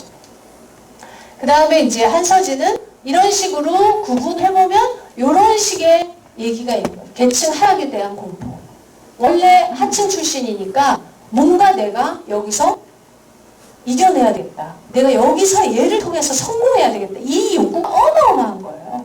그러니까 왜 사람들이 여기 올바른 작가를 미워했냐면 얘를 너무 이해를 하게 되는 거예요. 이렇게 어려운 출신인데 정말 애를 자기가 정말 잘해서 좋은 데 보내고 싶어. 너무 이해가 가는데 얘가 작가가 올바르신 말씀으로 미닝리스 올바르신 말씀으로 얘를 공격하니까 여기에 더 마음이 쏠리는 거죠. 근데 이거 아니야. 그 의미 없어. 근데 이제 이런 경향들이 많이 있다는 거죠. 최고의 입시 전략을 서울의대를 보내야 된다. 그 다음에 이제 예를 들면 추세주의적으로 부모가 이끌어야 된다. 이거 각각을 이제 얘기하다 보면 너무 기니까 제가 이제 요런 세팅이다라는 것만 우선 말씀을 드리는 거예요. 그러니까 우리가 제가 이제 스카이캐슬 인물이다라고 하는 게 결국 하나의 사람 안에 들어가 있는 입시에 대한 태도가 그냥 나오는 게 아니라 이런 계층이라든가 그 다음에 원부모의 태도라든가 이런 것들이 복잡하게 작동하면서 아이에 대한 입시 전략으로 나타나게 된다는 거예요. 그거에 대한 태도. 여기서 굉장히 비현실적인 사람이 아까 얘기했던 그 중산층의 출신의 이제 대조 작가. 운동한다는 그 사람과 그 부부. 근데 얘네들은 심지어 완전히 너무나 올바르게 아이를 키우고 한 번도 입시 학원을 보내지도 않고 그런데 맨날 전교 1등을 해요.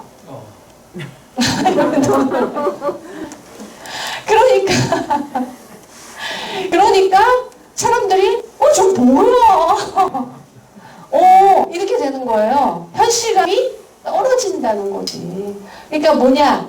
우리가 이제 자기의 입시에 대한 태도도 그렇게 볼 수 있다는 거예요. 내가 A라는 입시에 대한 태도를 가지고 있어요. 여기 이제 여러 가지가 있는 것만큼 훨씬 더 많은 입시에 대한 생각이 있어요. 그것이 나를 둘러싼 이런 여러 가지가 작동하는데 사실 이런 경우는 너무나 없는 케이스라는 거예요. 그래서 이게 이제 교직되는 방식이 나를 형성하고 있다라는 게 1번이고요.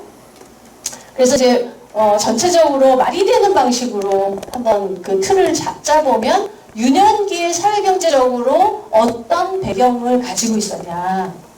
그래서 하층 출신인데 지위 상승을 한 경우, 상층 출신인데 그대로 유지한 경우, 그러니까 스카이캐슬에 들어간 사람들은 이렇게 구분이 되더라고요.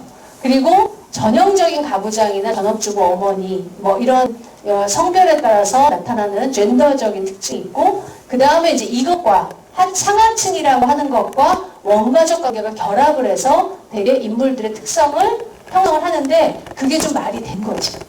그래서 제가 보기에는 이제 이런 식으로 나눠지는데 입시에 대한 태도를 그런데 예를 들면 이것도 그냥 넘어가야 되겠네. 예를 들면 이런 식의 이제 특징으로 정리를 해볼 수가 있다는 거예요. 그러니까 예를 들면 자, 그 강준상은 정체성은 마마보이인데 입시 강박은 중에서 상 정도. 차민혁은 출세주의자. 그러니까 뭐냐면 이 인물의 정체성에 따라서 이게 입시 강박과 결합하면서 어떤 태도를 보이게 되는데 요 두 가지만 보더라도 나는 어느 쪽이지? 라는 생각을 한번 해볼 만은 한다는 거예요. 굉장히 다양한 걸 보여주더라고. 예를 들면 부모가 이렇게 나를 잘 길렀기 때문에 나도 그냥 엄마처럼 하면 엄마가 시킨 대로 하면 우리 딸도 잘 될 거야 라고 생각하는 사람이야. 그러니까 굉장히 낭만주의적이죠. 근데 입시 강박은 그냥 잘 갔으면 좋겠고 이 사람은 자기 아이들이 출세를 반드시 해야 되는 거야. 서울 의대를 꼭 가야 되는 거야. 입시 강박은 굉장히 높죠. 그 다음에 이제 이쪽이 부인이지. 부인은 헬리콥터 맘이야. 굉장히 아까 얘기했듯이 자기 정체성이 이걸로 형성되어 있는 사람인 거예요. 내가 얘를 헬리콥터 맘은 아시죠? 네, 다다다다다다 헬리콥터가 이렇게 따라다니면서 아이 머릿속에서 머리 위에서 이렇게 계속 모니터하는 그 다음에 이제 그 가정 수호자 이렇게 둘이 되니까 부딪히면서 아이들이 조금 더 편안한 방식으로 자기 영역을 가지게 되는 거죠. 그러니까 출세주의자 아버지지만 엄마가 가정 수호자를 태도를 가지고 있기 때문에 아이들은 자라면서 숨 쉴 구멍이 좀 있는 거야. 왜? 엄마가 맨날 이렇게 뒤로 뺐으니까. 엄마 아빠는 일관적이지 않지만 일방적인 어떤 태도를 가지고 있지 않지만 뭐 이런 식의 갈등 속에서 아이들의 숨 쉴 구멍. 여기는 이렇게 되니까 한서진과 헬리콥터 맘에 따라서 애가 그대로 자란 거죠. 내면이 없어. 내면이 그냥 엄마의 내면이에요. 그래서 오늘 여러분이 꼭 알아야 될 개념 하나를 말씀드릴게요. 실질적 포석. 그거는 꼭 알고 가시면 좋겠어요. 그러니까 부모가 아이에게 대개는 형식적 포석을 해요. 야, 너 공부 안 하면 돈 안 줘? 너 공부 안 하면 엄마가 5대 때려줄 거야? 이제 이런 거는 그러면 애가 막 거짓말도 칠 수 있고 막 시험지 조작하고 그 다음에 너 이거 심부름 해 할 때 꽁치는 것처럼 심부름 비용 꽁치는 것처럼 아이들이 부모에게 경제적으로 속박되어 있기 때문에 따르기는 하지만 내면으로는 자기 나름대로 막 가는 거예요. 그게 형식적 포섭이야. 포섭은 돼 있는데 형식이야. 근데 실질적 포섭은 요즘에 이제 이 교육을 많이 받은 헬리콥터 맘들의 특징인데 아이들에게 완벽하게 이 아이들이 원하는 것까지를 다 만들어주는 거예요. 너는 이렇게 해가지고 이렇게 사는 게 최선이고 그렇게 하는 게 이게 애한테 자기가 그냥 쫙 하는 거예요. 그래서 아이들이 전혀 저항하지 않고 여기 안에 들어가는 그래서 하는 행동부터 모든 부분을 옛날에는 학원만 보내면 되는 줄 알았지만 지금은 학원에서 뭘 공부했고 그거의 내용은 뭐고 시험 문제 뭐고까지를 다 부모가 장악을 하고 있는 상태 이런 것들이 숨 쉴 틈이 없다고 그러죠. 되게. 그게 뭐냐면 실질적 포섭 내 마음을 부모가 대신 살아준다는 게 이제 바로 그 실질적 포섭을 얘기하는데 이제 요 사이에서는 그게 나올 수밖에 없는 거죠. 그 다음에 이제 순종주의자 이래도 좋고 저래도 좋고 약간 기회주의자처럼 나오는데 여기와 이제 요 둘이 결혼을 해서 애는 그러니까 세상 태평한 걸로 나와요. 그리고 여기는 이제 굉장히 비현실적인 아주 이성적인 아들이에요. 이상적인 부모와 이상적인 아들 이제 이렇게 나오는데 여하튼 제가 보기에는 여기 이 4명 그리고 좀 많을 경우는 6명 정도의 어떤 아이덴티티들을 놓고 조금은 여러분들 왜 그룹 있잖아요. 그거 가지고 한번 논의를 해보는 것도 되게 나를 아는 데는 도움이 될 것 같다라고 하는 생각이 드는데 근데 중요한 것은 입시 강박이 생기게 되면은 그것이 이제 어떤 식으로 나아가냐라고 하는 부분인데요. 그게 이제 입시를 중심으로 하다 보니까 인간관계의 부분이 상실된다든가 성적이 아니라 결과가 실력이 아니라 성공이 중요하다 보니까 도덕성이라고 하는 부분이 이제 빠지는 건데, 중요한 건 뭐냐면 아기가 딱 태어났잖아요. 그럼 그때부터 사실은 아이들은 도덕성을 이제 부모로부터 받을 수밖에 없거든요. 그러다 보니까 이 부모가 문제는, 부모가 너 시험지 그냥 그냥 옆에 거 갖다 써도 돼 라고 말하는 순간 아이의 모든 도덕적 원칙이 붕괴한다는 데 있어요. 제일 중요한 거는. 그러니까 그때는 잠깐 시험지 갖다가 그러니까 옆에 있는 애하고 컨닝을 할 수도 있고 무슨 비행을 저지를 수도 있는데, 중요한 것은 그 도덕성의 발달 단계에서도 부모로부터, 그러니까 이제 피아제나 콜버그나 이런 학자들이 있어요. 그 사람들이 얘기한 핵심은 뭐냐면 개인의 호불호가, 그러니까 내가 예를 들면 엄마한테 야단 안 맞으려고 착한 일을 해. 그럼 야단 안 맞으려고가 1번이잖아요. 쾌를 위해서 한 거야. 그럼 부모의 그런 태도로 인해서 일반화된 원칙이 생기는 거거든요. 그러니까 쾌락이 일반적인 도덕적 원칙이 만들어지는 그 원천이에요. 그런데 그것이 개인적인 걸로부터 집단적인 걸로 전환을 해줘야 되는데, 부모가 그걸 깨버리면, 부모가 야 이거 그냥 내가 이제 가져온 건데 봐, 한번 보고 시험 봐. 근데 보는데 똑같아, 시험 문제가. 그러면 이거 부모가 훔쳤구나라는 걸 아는 순간 아이는 자기의 세계의 핵심이야. 부모니까, 자기 생존을 책임지니까 부모를 뭐라고 하지 못해요, 대부분. 근데 그때 뭐가 이제 이루어지냐? 도덕성이, 일반적인 의미의 도덕성이 붕괴하는 거예요. 그래서 부모가 잘해야 된다라고 하는 게 그냥 부모와의 관계를 좋게 이게 아니고, 아이가 도덕적인 원칙을 갖게 하려면 부모가 이런 입장을 가져줘야 되는 거예요. 근데 부모는 자기 욕망이 더 급했던 거지. 자기 아이를 서울의대 보낸다라고 하는 욕망이 더 급했던 거죠. 그러다 보니까 이제 요런 태도를 가지게 되고, 성공이 중요해. 야 지금 공부 좀 못하면 어때? 그냥 컨닝해서라도 가. 이런 태도를 가지게 됐던 거죠. 불안을 조장하고 나에 대한 의존도를 높인다. 이게 이제 사교육 및 이 코디의 태도인 거예요. 그러니까 여기에 잘 내용을 보면은, 혹시 안 보신 분들은 한번 정주행쭉 한번 하세요. 재미있어요. 내용에 보면 그 일부러 불안을 조장해요. 시험을 못 보게 만드는 장면이 나와요. 코디가. 근데 그 이유는 뭐냐면 이 아이가 흔들려서 자기에 대해서 디펜던트하게 만드는 거예요. 그래야 자기 말을 100% 믿고 자기 뜻대로 얘를 매니지할 수 있다고 생각하는 거예요. 불안을 일으켜요. 그러니까 제가 그 부분에서 섬뜩한 거예요. 그냥 공부를 해라가 아니라 못하게 만들어서 자기에게 디펜던트하게 만드는. 이제 그 정도까지 간 게 아까 얘기했던 실질적 포섭이 완성된 거거든요. 내면이 상대에 의해서 이제 장악돼 버린 거예요. 그러면 그다음부터는 불안하면 거기 가서 해결책을 찾아야 된다고 생각하게 되는 거죠. 그래서 내면이 없어지게 되는 거예요. 그러니까 그렇게 되면, 이렇게 됐을 때 성공을 못하면 자살을 하게 되는 거예요.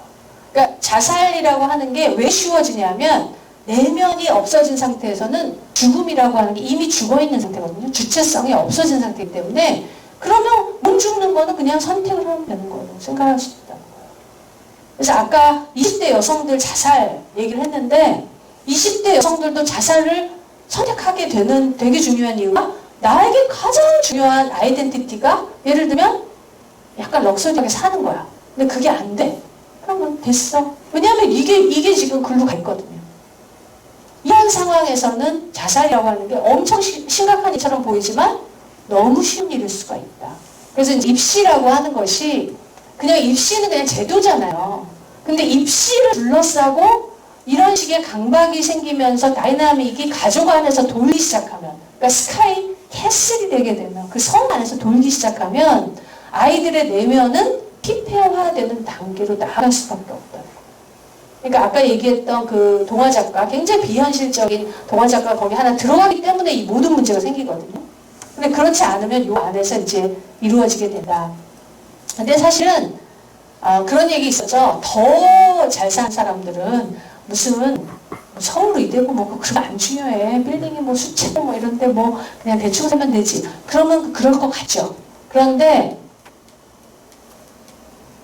네, 그런데 실제로 그렇게 모든 게 갖춰져 있고 다 그냥 편안하다라고 하면 인간이 잘 사냐? 절대 그렇지 않다는 거예요. 그걸 좀 이따가 조금 한번 살펴볼게요. 여하튼 지금 정리 한번 해볼게요. 그러니까 여러분들이 이제 지금 입시에 대해서 아마 이제 뭐 얼마 전에 입시가 끝난 분들도 많고 할 텐데 20대를 이해하자예요. 저의 지금의 이제 얘기는 우리가 교육 얘기를 할 때 20대를 이해하고 나의 입시에 대한 태도도 다시 한번 되돌아보고 그래서 이제 어디로 우리가 평생학습을 해나갈 것이냐 이걸 보는 건데요. 제가 이제 얘기하고자 한 거는 하비투스예요. 되게 이제 아비투스, 아비띠 뭐 이렇게도 말하고 하비투스 이렇게도 얘기하는데 혹시 이 말을 들어보신 분 있으세요? 네, 한 분 계신데 이제 하비투스, 아비투스 이 말은 뭐냐면 헤빗 같은 거거든요. 습관 이런 건데 그 어떤 태도나 습관이나 뭐 취향이나 이런 게 계급마다 다르다라고 하는 개념. 그러니까 예를 들면 부르디유가 만든 개념인데 그 학자가 뭐라고 하냐면 영국의 이제 계급들을 쭉 보니까 예를 들면 이거는 이제 번스타인이라고 하는 사람부터 먼저 얘기할게요. 교실을 보니까 약간 중산층 좀 잘 사는 애들 이제 얘네들은 집에서 쓰는 용어가 학교에서 쓰는 용어랑 거의 비슷해요. 어떻게 비슷하냐? 이거 좀 설명해봐. 집에서 엄마가 애한테 야 이거 뭐냐? 그러면 이건 탁자인데요. 네모나고 갈색 표면에 뭐 매끄럽고요. 글씨가 중간 상단에 조금 있고요. 뭐 이렇게 얘기를 하는 거예요. 그런데 중하층 이하 노동계급의 애들은 어떤 식으로 얘기하냐면 그냥 야무인데요. 이거 좋아요. 네, 이거 저도 한번 봤어요. 옛날 딴 데서 한번 봤어요. 이렇게 얘기를 하는 거예요. 두 개의 차이를 아시겠어요? 맨 처음에 얘기했던 사람은 대상화시키죠. 이것은 무엇이고, 그 다음에 뭐 모양이 어떻고, 제 3인칭적인 차원에서 이것을 설명을 하는 거예요. 그게 이제 학교적인 말하기인 거예요. 그러니까 얘네들은 학교에 딱 왔을 때 집에서 말하는 건 똑같아. 그냥 말 알아듣기가 너무 쉬워. 근데 흑인 노동계층 애들은 대명사가 너무 많아. 일단 이거요 내가 옛날에 봤는데 언제 봤는데 저때 그냥 그때 막 저기 엄마랑 어디 갔는데 거기서 봤는데 그거랑 비슷하게 생겼는데 자기 맥락이 있는 거예요. 그러니까 맥락화되어 있고 언어가 대명사가 많아. 그러니까 선생님이 막 복잡하게 얘기하면 저거 뭔 말이냐 이런 식의 생각을 하시게 된다. 그러니까 이걸 elaborate code, restricted code 이렇게 얘기해요. 그러니까 하나는 굉장히 정면된 말이 세밀하고 뭔가 이렇게 정교하고 이런 말하기를 그냥 어렸을 때부터 배워. 그러니까 많이 들었기 때문에 그냥 해. 그런데 그렇지 못한 이제 하층의 아이들은 그냥 restricted, 제한된 얘기를 하는 거예요. 그러니까 그냥 뭐 이거저거 그거로 얘기가 다 돼. 거시기. 그러면 끝이야. 이러다 보면은 정교한 사고나 논리적이고 체계적인 얘기가 아닌데 그거는 학교가 원래 원하는 거예요. 그래서 이제 헤빗 이거하고 연결이 되는데 아까 중산층의 이제 부르디유가 얘기하는 건 뭐냐면 예를 들면 클래식 음악 우리 왜 그런 거 있잖아요. 야 너는 무슨 클래식을 듣나? 난 클래식 어렸을 때부터 들었는데 이거 비슷한 거예요. 그래서 어렸을 때부터 누적돼 있는 그 사람을 이루고 있는 어떤 습성 이런 거예요. 그러니까 제가 미용실을 가면 머리 자르는 사람 저한테 딱 물어요. 뭐라 그럴까요? 선생님이죠. 미용실에서 이제 저를 딱 만나면 저거 누군지도 모르는데 이 사람은 머리 이렇게 잘라주세요. 이렇게밖에 얘기 안 했는데 이 사람 선생이구나. 말을 그렇게 선생처럼 하는 거예요. 말하자면.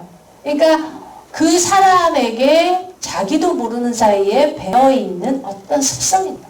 제스처, 음악, 좋아하는 음식 이런 게 자기도 모르게 배어있는 것들이 있는 거예요. 입시를 둘러싸고 우리가 사실 있다. 우리 사회에 있고 계급적으로 있다. 그리고 지금까지는 이게 상당히 이제 강고하게 작동을 해왔다는 거예요.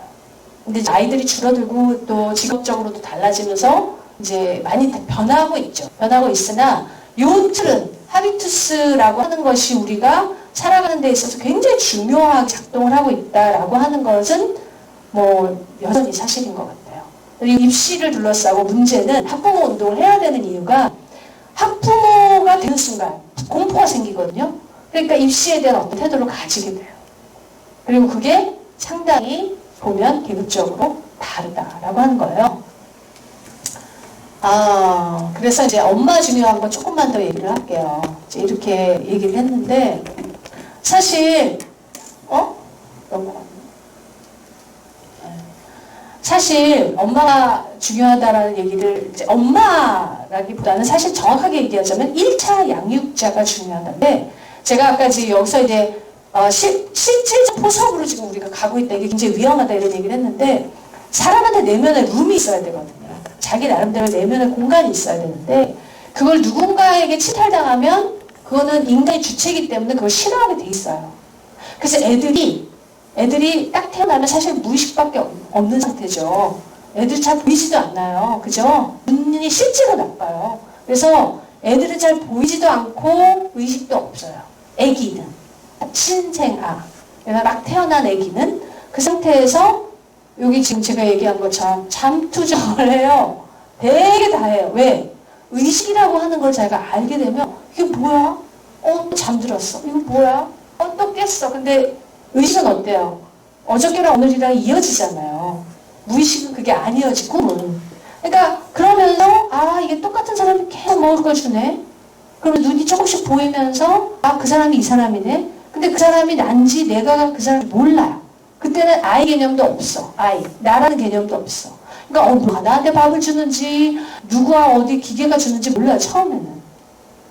그런 상태에서 그러니까 이제 애들이 이렇게 엄마를 때린 척하면 애기들이 울고 이런 게 이제 막 헷갈린 거예요. 기본적으로 아이들이 이제 무의식으로부터 이제 의식으로 이렇게 빠져나오고 그러면서 최초로 보는 사람, 그 1차 양육자인데 대개 엄마죠. 그 엄마는 어떤 존재면 절대적인 존재인 거예요. 왜? 내 생존을 책임지니까. 그러니까 이 사람이 없으면 다 죽어. 그러니까 얘의 무의식은요, 이루 말할 수가 없이 발달돼 있어요. 그래서 엄마가 약간의 표정을 안 좋게 해도 애기들이 다 알아. 기분이 안 좋으면 금방 알아채요. 아주 어린 애들도 무의식적으로 이렇게 해치해. 왜? 내가 살아야 되니까. 생존을 해야 되니까. 그래서 조금 크면은 그 다음에 그래서 애들이 미운 3살, 미운 7살 이때가 너무 중요하고 소중한 때인 거예요, 사실은. 부모가 보기엔 꼴보기 싫지만 미운 3살, 미운 7살 이때가 나라고 하는 선언을 하면서 이거 나인데? 그리고 애들이 부모가 어떤 얘기를 할 때 부모가 잔소리가 되는 순간 귀신같이 알아요. 그게 뭐냐? 자기의 내면을 통제하려고 하는 거를 알기 때문에 그런 거예요. 그게 사실은 교육의 시작이 그거예요. 지금 우리가 교육을 너무 잘못된 방식으로 많이 써서 그렇지, 교육의 시작이 그 공간이 확보되고 잘 성장할 수 있도록 만들어주는 일이거든요. 옆에 환경을 만들어주는 일이에요. 근데 그래서 실어가 등장을 하고, 그래서 점점 더 아이 때부터 자라는 과정을 보면 인간이라고 하는 존재가 배움이라고 하는 거를 통해서 그 자기의 주체성들을 만들어 나가게 되는데, 제가 근데 딴 데에 있는데, 앞에 있는데 또 왔다 갔다가 하는 힘드니까 제가 그냥 얘기를 할게요.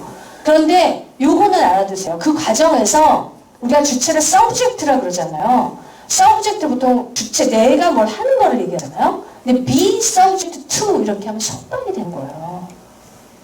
그러니까 인간이라고 하는 존재를 아까 저도 자꾸 복합적으로 이해하셔야 된다는 얘기를 하는 게, be subject to가 subject라니까요. 그러니까 나라는 주체는 엄마에게 속해 있기 때문에 엄마로부터 또는 아버지로부터 또는 할머니로부터 동일시를 통해서 나를 만들어 나가요. 그게 굉장히 중요한 건데 그게 속박돼 있어요.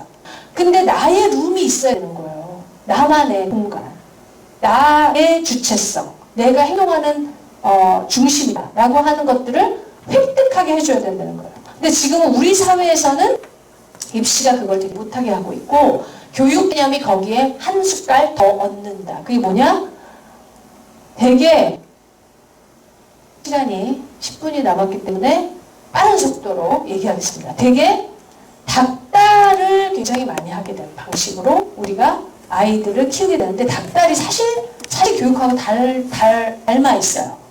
닭다리 개념이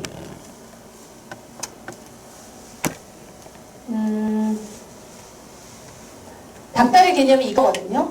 몰아대서 나무라거나 을러대는 것. 그죠? 닭다란다는 건 참 막 괴롭히는 걸 떠올리잖아요. 그래서 남을 단단히 윽박질러서 혼을 내는 거. 이런 게 닭다란 거예요. 그러니까 막 들들들 녹는 거죠. 그런데 이런 뜻이 있어요. 물건을 손질하고 매만지는 것, 음식물로 쓸 것을 요리하기 좋게 다듬는 것. 묘하죠? 그러니까 사실 닭다라고 교육하고가 굉장히 비슷하게 닮아 있어요. 그러니까 비서브젝트 2는 글로 가기가 너무 쉬운 거예요. 그래서 닭다는 뭐냐면 예를 들면 이런 게 이제 교육으로 전환되는 닭다의 예예요. 자, 우리 졸린데 다 같이 한번 읽어보겠습니다. 그렇게 살면 거지 된다. 계약이나 제재를 갈지 몰라. 누구도 못하면서 뭘 하겠다고. 네, 그게 이제 위협하는 거죠. 그 다음 서열을 수용하게 하는 거. 과정이 성적이 그 꼴이래. 모르가도 서울만 가면 되지. 공부 못하는 것들을 따져. 이거 많이 쓰는 말이죠. 공부 못하는 게 꼭 따져. 이제 이런 말. 그 다음 성공에 집착하게 하기. 오가면 출세라. 성공하면 다 용서가 된다. 네.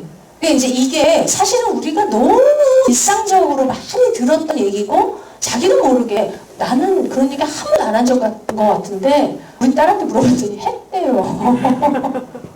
그러니까 나도 모르게 내 입에서 나오는 하비투스인 거예요.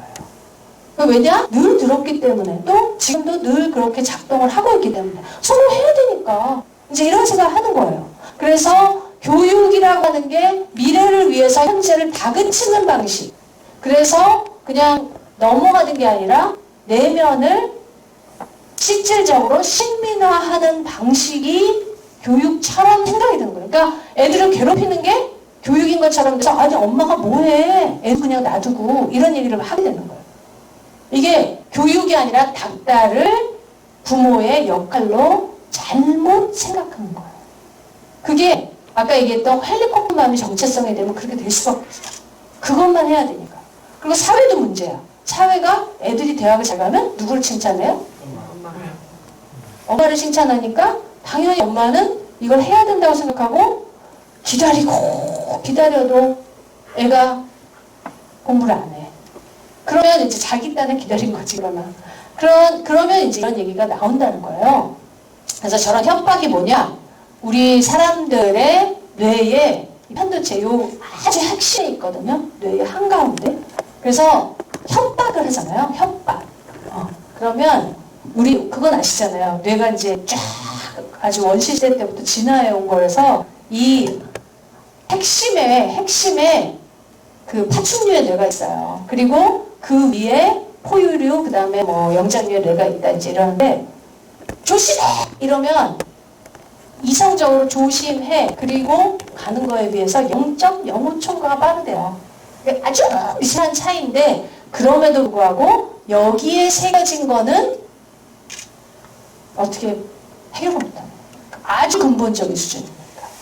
그러니까 협박을 공부랑 같이 해버리고 학교 가도 성적으로 협박이 이루어지고 그럼 아이들의 머릿속에서는 이게 프린트가 딱 돼버리는 거예요. 인프린트가. 자기에게 새겨지는 거예요.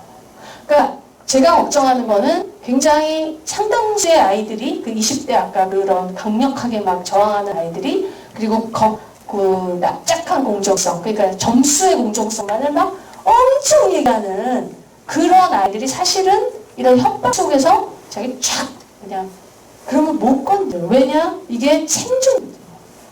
그래서 이 입시 강박이라고 하는 방식으로 아이들이 생활하게끔 놔두는 것 자체가 상당한 이제 세대적인 문제를 일으키게 한다라고 하는 거예요. 그래서 이제 이게 옛날에도 드라마 중에 학교라고 하는 드라마가 있어서 그걸 옛날에 제가 타고 또 분석한 적이 있었어요. 그때 이제 민기 엄마와 민기의 대화인데 너무 딱 전형적으로 그게 나오죠. 너 편하라고 길 닦아주는 게 불만이야?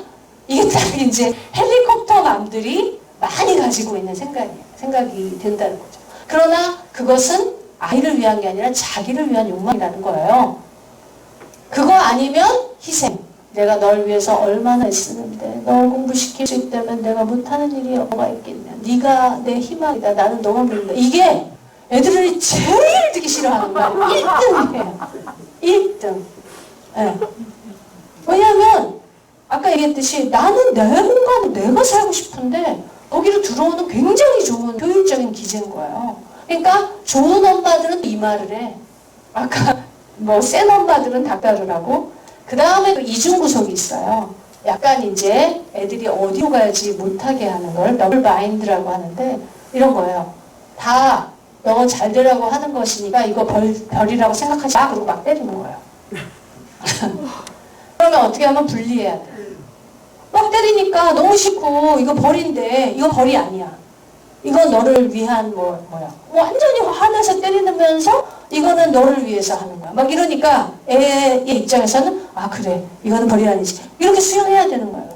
그러니까 이게 애들이 이렇게 꼬이게 하는 굉장한 이제 기제 중에 하나인데 그런 것들을 우리가 그냥 아무렇지도 않게 생각하게 된다. 그래서 마지막으로 이제 입시가족이 엮이는 가족 책이다라고 하는데 아버지 어머니 이렇게 옆으로가 없고요. 대개 입시가족이 이런 식이에요. 그 헬리콥터 맘들이 이런데 아버지는 돈 벌어 와요. 여기 이렇게 사이클 이렇게 돌고 어머니는 애들을 챙겨요. 그리고 자녀 이렇게 있는데 일방향적으로 이렇게 내려가기만 하고 서로 간에 관계가 이루어지지가 않아요. 자녀와 자녀도 분할 통치야. 나 이거 너한테만 얘기하는 거니까 동생한테 얘기하지 마. 너 이번에는 100점 받으면 너만 돈 주는 거니까 언니한테 얘기하지 마. 이런 식이 얘기가 되면서 높은 수준의 불안이나 외로움, 자율의 상실이 일어나는 이제 가족 체계가 되는 거예요. 체계가 한번 마련되면 못 바꿔요. 아까 제가 이제 교육이라는 게 내면의 부분이 잘 표현하도록 도와주는 거라는데 이게 숨기는 가족 체계를 만들어야 돼요. 근데 그게 이제 안 되는 게 우리의 어떤 상황인 거다. 그래서 이 그림을 이제 한번 기억하고 가시면 좋을 것 같아요. 자, 이 그림 보세요. 이 그림에서 자 이게 지금 뭐로 보이세요? 터널. 뭐로 보이세요? 계단. 예, 그러니까 뭔가 이게 여기서부터 이렇게 퍼져나온 걸로 보이시죠? 예, 회오리. 자, 제가 해볼게요. 제가 좋아하는 그림이에요.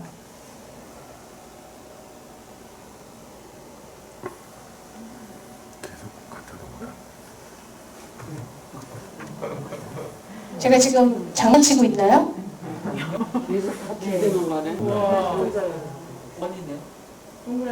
동심원이에요. 그러니까 분명히 우리 눈으로는 여기서부터 이어져서 이렇게 올라온 것 같거든요. 그런데 이 옆에 있는 것이 이것을 그렇게 들어가고 있는 것처럼 보이게 하고 다 서로 따로따로 되어 있는 여기를 중심으로 하는 동심원들이에요. 근데 아무리 봐도 동심원들로 안 보여요. 아무리 봐도. 그래서 우리는 사실을 알지 못해요. 시각 체계를 경험하는 것일 뿐이에요. 우리의 시각 체계가 이것을 회오리라고 보여주면 우리는 회오리라고 생각을 하는 거예요. 네, 손으로 이걸 잡고 돌려봐야 그래야 이게 동심원이구나를 알 수 있거든요. 그래서 제가 이거를 가져온 이유는 패러다임이 교육의 패러다임이 이제 이런 식의 이게 이제 학생이 그린 거를 디자이너가 멋있게 만든 그림이에요. 그래서 제목 대한민국 학생 형량 수능 끝날 때까지 죄수번호 3학년 5반 14번 이렇게 해서 올린 거를 여기 이제 이런 식으로 살고 있다 이거예요. 교육이. 그러니까 이게 물론 극단화된 거죠. 우리가 뭐 학교에 다닌다고 뭐 애들이 뭐 이렇게까지 괴롭겠어요? 그러나 이렇게 표상될 정도로 고통스러운 부분이 있다. 이건 70년대에 이제 여성운동 뭐 교육 잡지인데 We all can do it 이렇게 가지고 이제 여성들이 다 인종적으로 이제 다른 사람들이 뭉쳐서 뭔가를 만들어낸다라고 하는 그런 개념도 이제 교육이라는 거예요. 그래서 우리가 이 두 패러다임이 사실 여러 차원에서 차이가 나거든요. 그래서 이런 차이들을 좀 구체적으로 만들어 나가는 마찬가지로 그 과정들을 우리가 만들 수 있다라고 하는 거죠. 제가 평생교육을 이야기하는 제 마지막으로 잠깐 얘기를 하면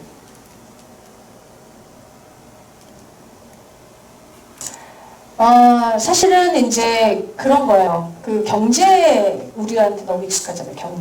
경제 코드로 얘기하면 다 쉽게 이해가 가요. 그래서 너 왜 그러고 있어? 돈 벌려고 그러면. 그런데 너 왜 그러고 있어? 나 좀 뭐 궁금해서.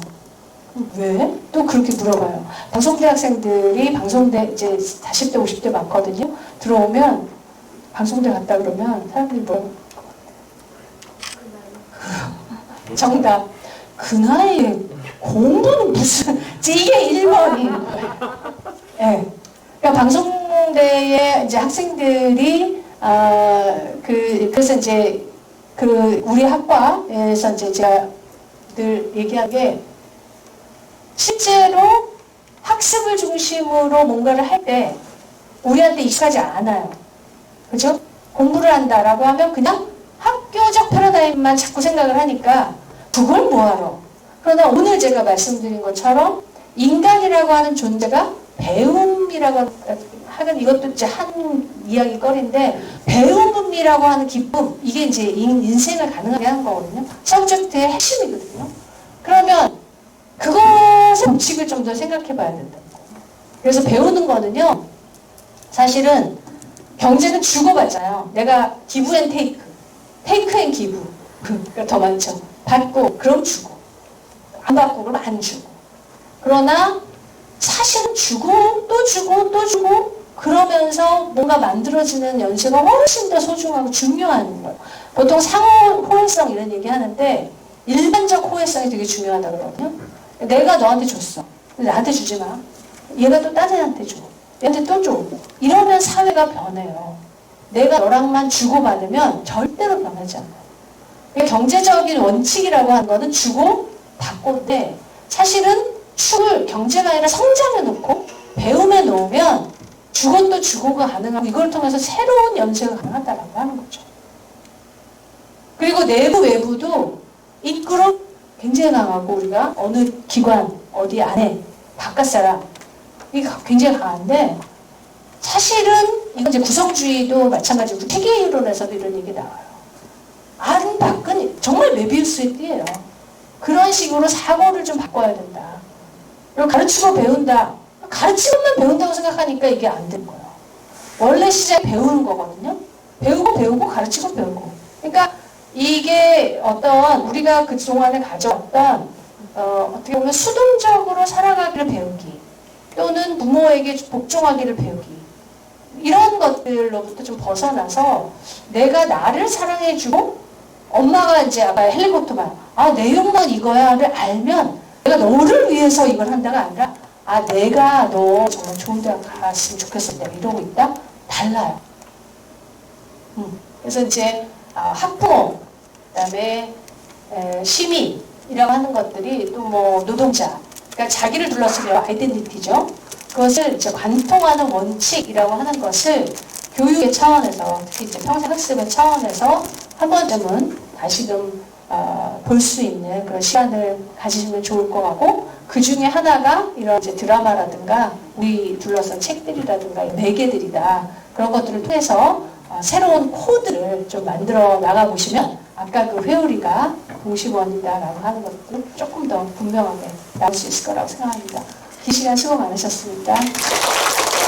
어쨌든 우리 이제 스카이 캐슬로 상징된 우리나라의 교육의 문제, 가정의 문제를 지난번에 김누리 교수님도 똑같은 인상을 받았어요. 저도 어디 가서 강의를 하고 합니다.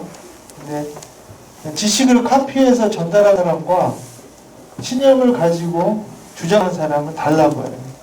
그래서 저는 체화된 거를 전달하는 것이 교육이라고 생각합니다. 그리고 교육이라는 단어보다는 가능하면 학습이라는 단어가 좋겠고, 우리한테 소중한 말씀 정렬적으로 요강해 주신 우리 정민승 교수님한테 다시 한번